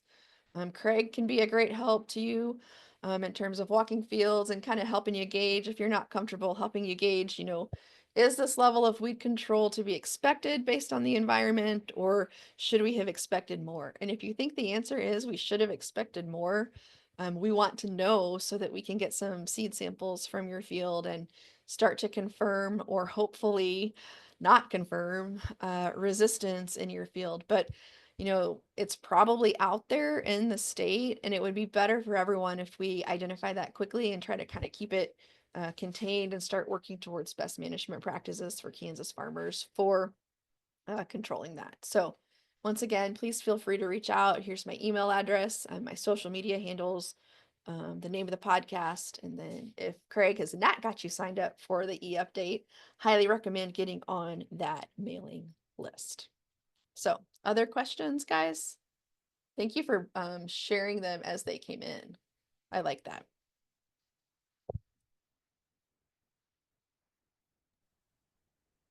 Sarah, back on when you were talking about carrier volume and activating herbicides, there was one comment from Marvin on not considering chemigation, which we know that, putting irrigation on or putting it on via chemigation is a way to get more water to get stuff activated and get it going.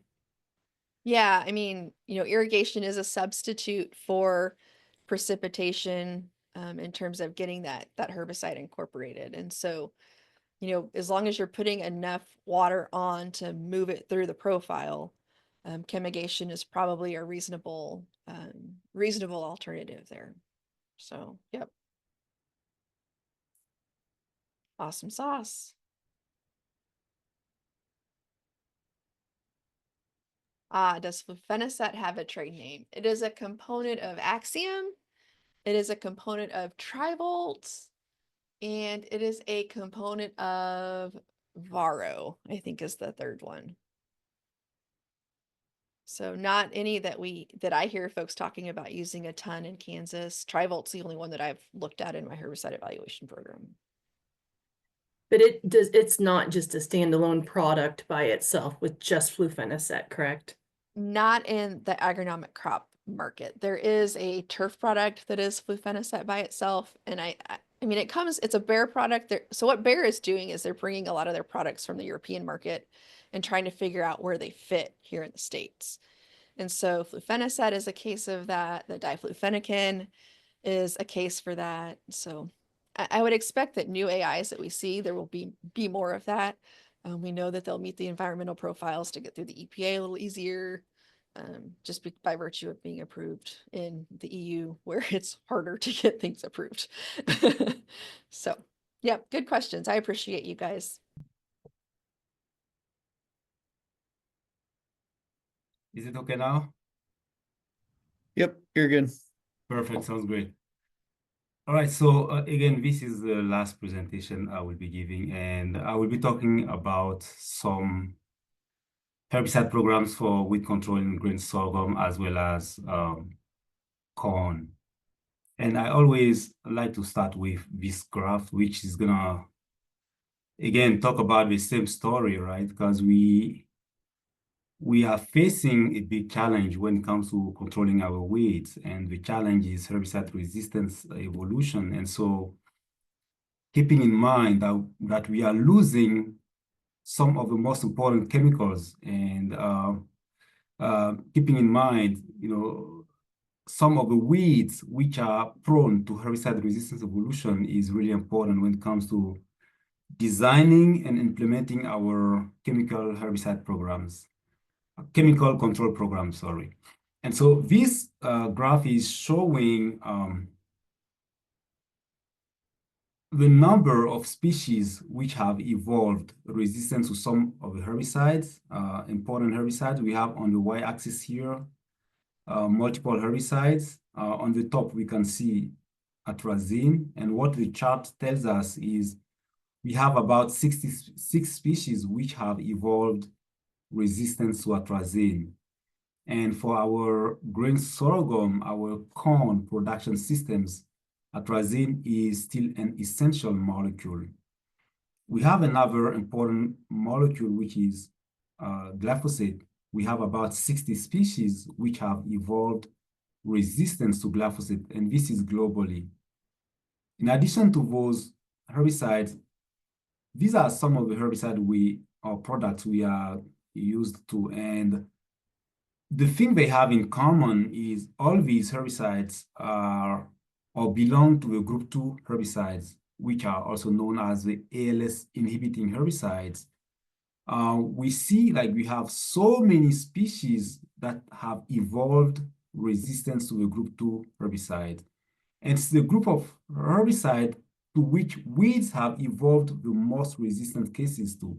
So this is something we want to keep in mind as we are using these chemistries. Here I have just the top 15 weeds, which have the largest number of site of actions to which they have evolved resistance. And among those, we have, of course, Palmer pigweed, which is the broadleaf species that has the most cases.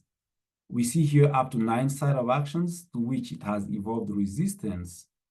I was just curious. I wanted to map the distribution of herbicide resistance across the country with some data obtained from the International Weed Science or Weed Resistance Database. And so what I found is we have up to 6 modes of actions of herbicides to which Palmer has evolved resistance. And again, there might be more than 6 in Arkansas, for example, where we have cases of resistance to metolachlor, to glufosinate. But in Kansas, we have up to 6 modes of actions to which Palmer has evolved resistance. And this population that Sarah already talked about could not be controlled by herbicides such as Glean. We have this one, which is Harmony. We also have Pursuit or New Path, as well as Beyond. So this population is cross-resistant to the IMIs as well as to the sulfonylureas. The population was also resistant to 2,4-D, to atrazine and metribuzin, to glyphosate, Cobra and Flexstar. We have Callisto and Lodis, to which this population was resistant to. And again, the reason why this population is resistant to such a wide range of herbicides, modes of actions, is again because of the type of resistance which was found in this population. And again, it's the metabolic resistance, right? With those enzymes, the GSTs or the cytochrome P450s that have this ability to metabolize where the word metabolic comes from. They metabolize the herbicide, which means they break down the herbicide to some compounds which are not toxic to the weed, right?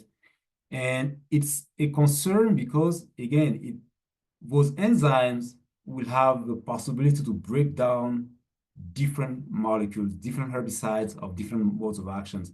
And as Sarah mentioned, some previous research even reported that some of the species evolved resistance to some herbicides to which they were not exposed previously. And one of the findings of the researchers from K-State with this population is when they had this population grow under high temperature regimes, they noticed that the population was 23 times more resistant to 2,4-D. But under cooler temp conditions, the population was just 2 times more resistant to 2,4-D, which suggests that control could probably be improved under cooler conditions when using 2,4-D. Here I want to highlight the importance again of using herbicides with multiple modes of actions. Again, from a chemical control standpoint, using herbicides of multiple modes of actions is the best management practices that is going to, again, delay herbicide resistance evolution. We are not talking about preventing it, but at least delaying resistance evolution. And so there might be multiple ways there to select herbicides with multiple modes of actions, right? Select some premixes which are on the market that include active ingredients targeting different site of actions. But one of the methods I found really interesting is the use of this herbicide classification chart that can be really, really helpful, which shows on the left side of a chart different products with active ingredients targeting just one side of action. And at the same time, it gives even like the numbers of resistance cases to each mode of action or herbicide targeting one side of action. Another important thing is on the right side of this chart, we have all the, not all, but many premixes on the market, and all the active ingredients in those premixes, as well as the different modes of actions which are included. So using this chart can help us select different herbicides when it comes to rotating our chemistries or mixing our chemistries or choosing premixes, as well as for our even sequential applications during the growing season.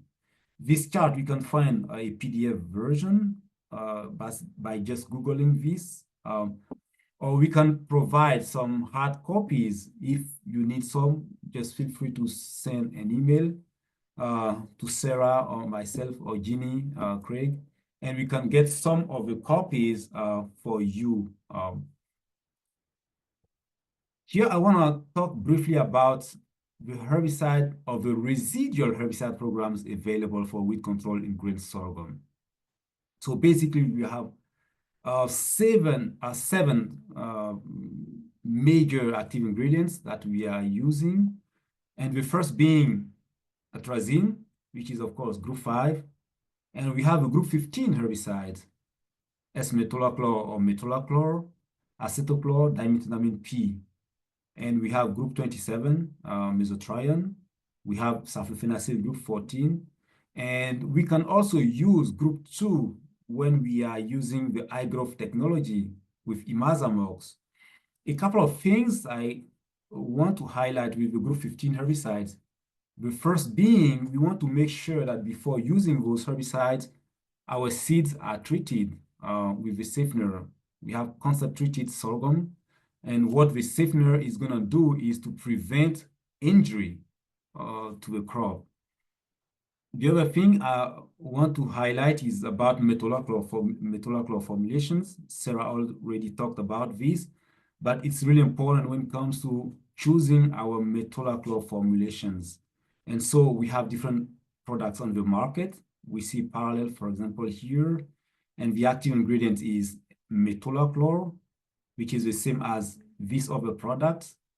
the active ingredient is metolachlor. But when we go to other products like Dual 2 Magnum, we see the active ingredient becomes S-metolachlor, right? And so again, the difference is we have the most effective form of the molecule. And so those products that have S-metolachlor as the active ingredient is those products have more than 80% of the most active isomers of metolachlor compared to the ones that have just metolachlor, which have equal proportion between the effective and the non-effective isomers of the molecule. And so it's always good to keep in mind that choosing some of those products gonna provide a better control of weeds compared to others. And again, we don't want to rely on a single mode of action. And so knowing what we have on the market, the two-way mix options and the three-way mix options can help. And so talking about the two-way mixes, we have the mixtures of group 5 and group 15, Bicep 2 and Bicep Light both have the same active ingredients, just with differences of concentrations, as Craig already talked about when introducing the chemical weight guide. We have Degree Extra and Full-Time NXT. Both also have like group 5 and group 15, with the difference being that they do have acetochlor instead of S-metolachlor. Verdict is another option. Group 15 and group 27, we have Z-Max and Coyote. Both have the same active ingredients, the same concentration. And we have Calibra as well. The three-way mixes available, we have, of course, Lumax Easy and Lexar Easy.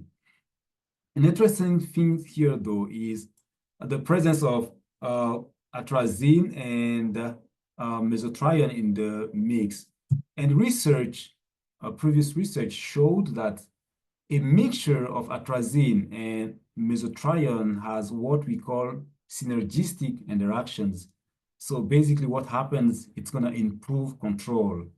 And atrazine has been reported to increase the absorption of mesotrione. So having those two herbicides together can help improve control. And the addition of S-metolachlor there is another plus to these products. Here is a trial we conducted this past summer at the Ag Research Center in Hayes, looking at the impact of a single application and overlapping residuals on polymer control. Basically, we had all these herbicide programs listed here, and two of those programs had a pre-emergence application of Lumax Easy, followed 21 days later by either Degree Extra or Outlook plus Atrex. And the evaluation about 6 weeks after application showed just this graph. The first thing we can see is those first two herbicide programs on the top, Parallel plus Atrex. Again, Parallel is a metolachlor formulation that has metolachlor, not S-metolachlor. And those two products had the lowest control, which was about a little bit lower than 90%. The other herbicide programs had an excellent control of polymer 6 weeks after application.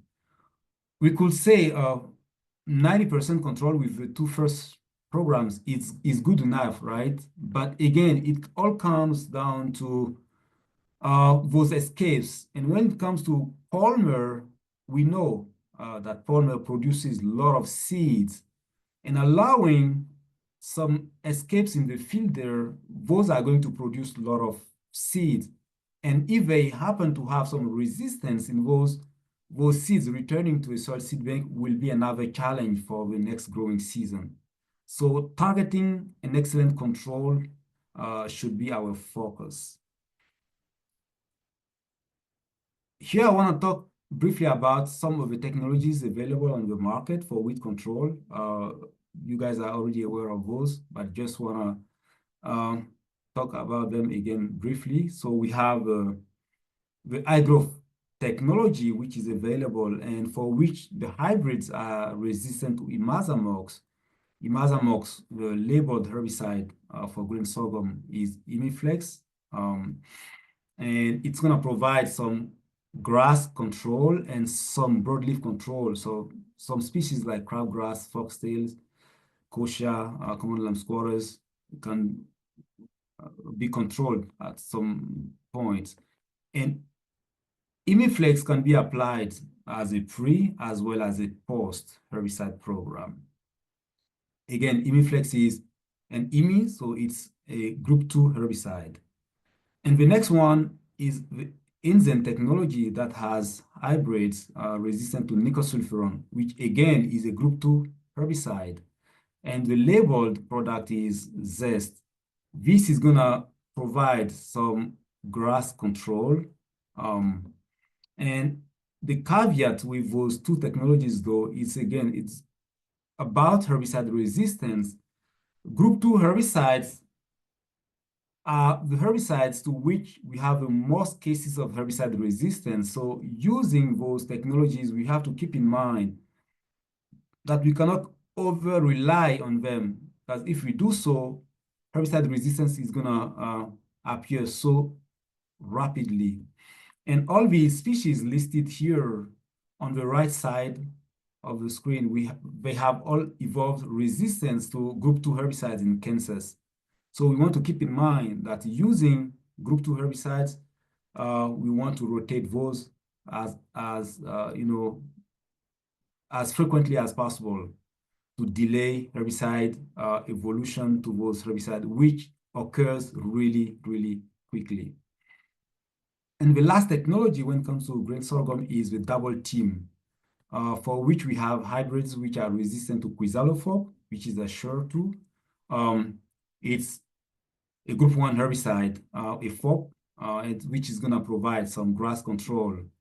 Again, we have less resistance issues when it comes to group 1 compared to group 2, but still it's a concern, right? And the labeled herbicide is Herbicide.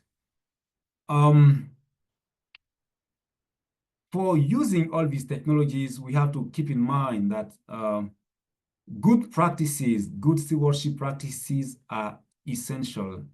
And so we know that grain sorghum has weedy relatives, right? Sugarcane, Johnson grass, and allowing grain sorghum to exchange pollen with those two weed species is going to transfer the resistance trait from the crop to the weeds.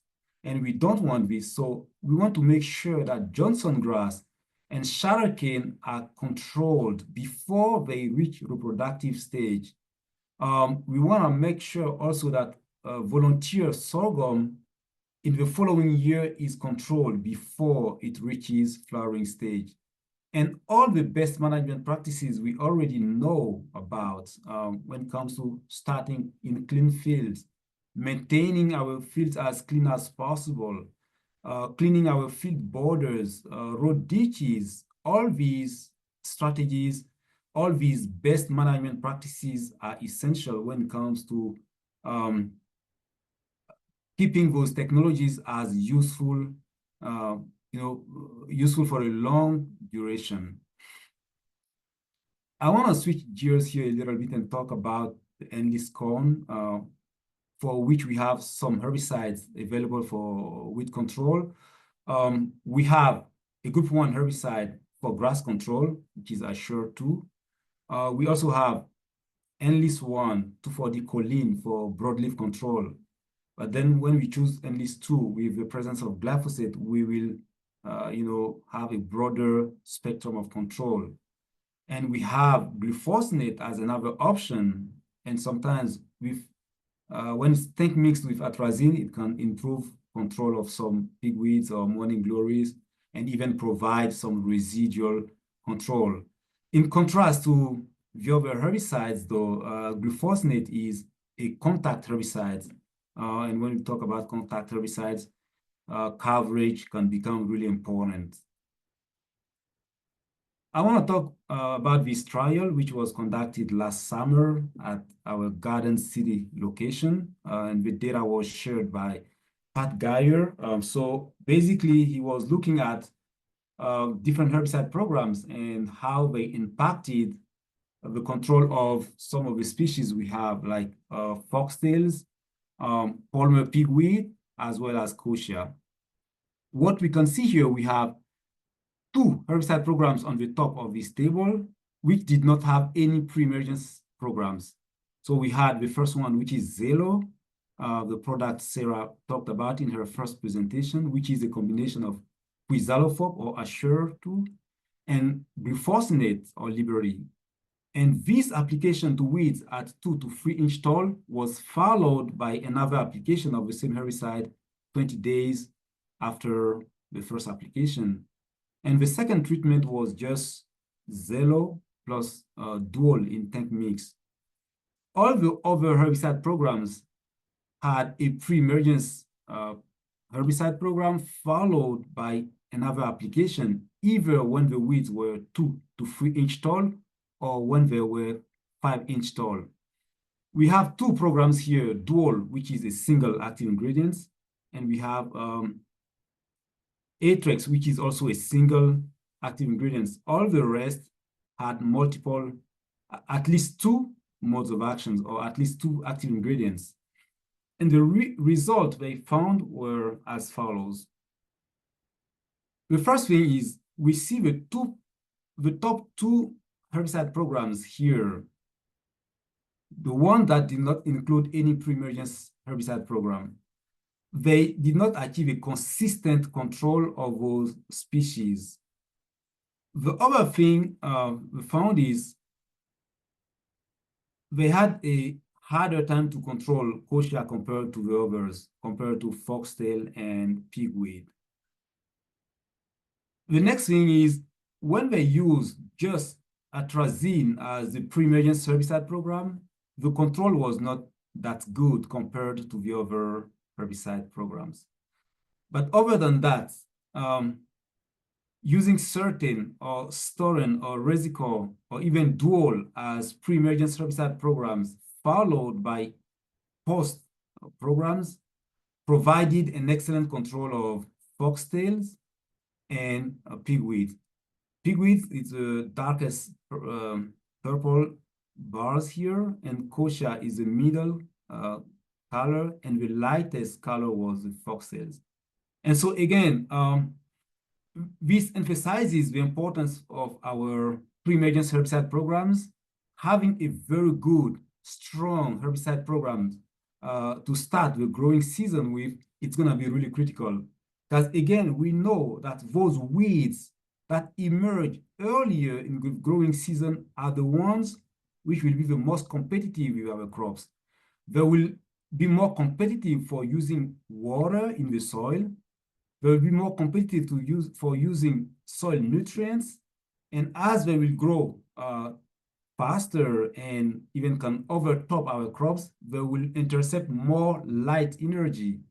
And as a result, they will induce more yield reduction, and they will also produce more seeds, what we don't want, right? So our residual herbicide programs have to be really, really important for us, and they will help us achieve a very good control. And this last experiment was conducted in Arkansas. And so this was looking at different herbicide programs and how they impacted polymer control when they were applied at different growth stages. We already know that the sooner we control, the better it is. But we were curious to see, okay, because polymer, again, it's a very fast-growing species, and delaying control for some days can lead us to spraying pigweed at a very, which is above labeled size. So this experiment was conducted at 2 locations in no crop conditions. And the herbicides were dicamba alone, 2,4-D alone, glufosinate alone, glufosinate plus dicamba, and glufosinate plus 2,4-D. this image, which was a drone captured image, tells all the story about this trial. So we see those yellow bars here. They show the application to different sizes. So when the weeds were 2-inch tall, 6-inch tall, 10-inch tall, 16, 24, and 30-inch. And the last plot here is the non-treated control. And what we notice here is when those herbicide programs were applied to weeds 2-inch tall, we achieved a good control. Some of the plots are weed-free. But as the size of the weeds increased, we achieved a poor control. And some of the plots were not even different from the non-treated control here. As we can see, we will tend to have an increase in the density, an increase in the surface area, which of course is going to lead to more light interception and photosynthesis. As a result, more seed production. And the density count at the end of the trial showed like when across locations and across herbicide programs, when the weeds were sprayed when they were 6-inch tall, we saw like a big increase in the number of pigweeds per square foot.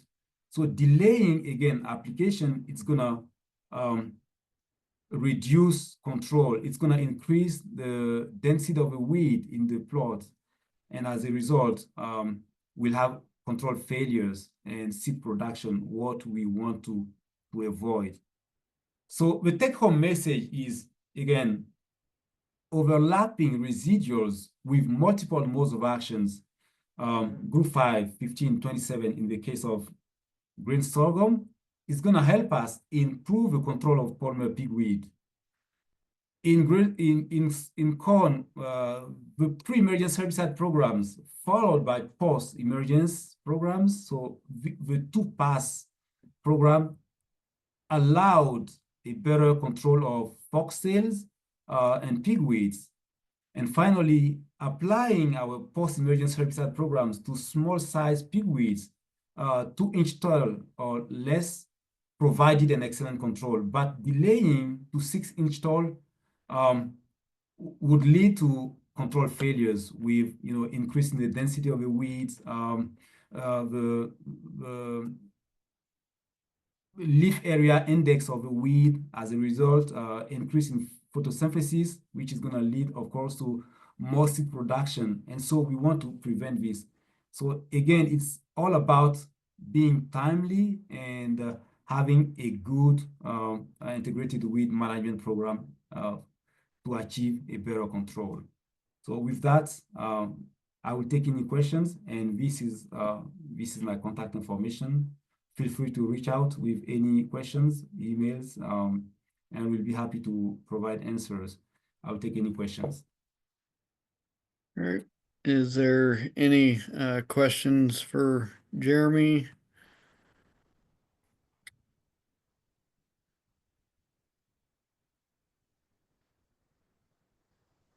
And well, I put a link in the chat. It's always good to get good feedback on our programs and also get some new ideas of what you guys want to hear in the future with K-State Research and Extension. We definitely want to know what you as farmers and producers, landowners want to hear with meetings or topics that you want specific information on, so we can definitely meet your guys' needs.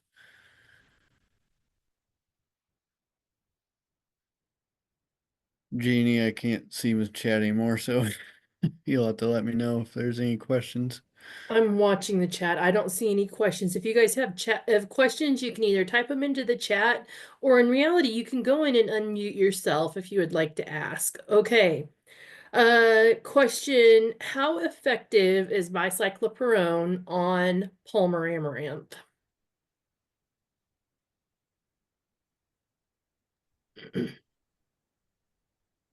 That's a good question. From my trials last summer, I don't have any data available on the effect of bicyclopyrone on Palmer. I don't know if Sarah has some data on that she can share. I have not evaluated bicyclopyrone alone. I mean, my sense is that it's probably one of these products that would be good but not great as a standalone, but that's just a sense. That's not a data-driven thing. So I can do some digging though, Marvin, and see if I can find a better answer for you on that. As long as your email address is still the same, I can shoot it your way. There is bicyclopyrone in a product by itself, or is it just a component of other products, Acuron, things along those lines? I think it's just a component. I always Okay. see it usually I see it with Miso, right? Right. So it's in Acuron and it's in Storin are the only Right. places that I have looked at it as a component of those. Okay. But I'll have to do some digging. It Okay. might be a standalone someplace else and I just haven't looked at it. So Comment back was that it's just their step up from Lexar. yeah, it's just adding that other active ingredient. Maybe Right. okay. All right, I'm making myself a note, Marvin. To go back and look at some data to see what we've got for comparing it with the product mix without bicyclopyrone included, and then with the different premixes. So Mhm. good Yep. call.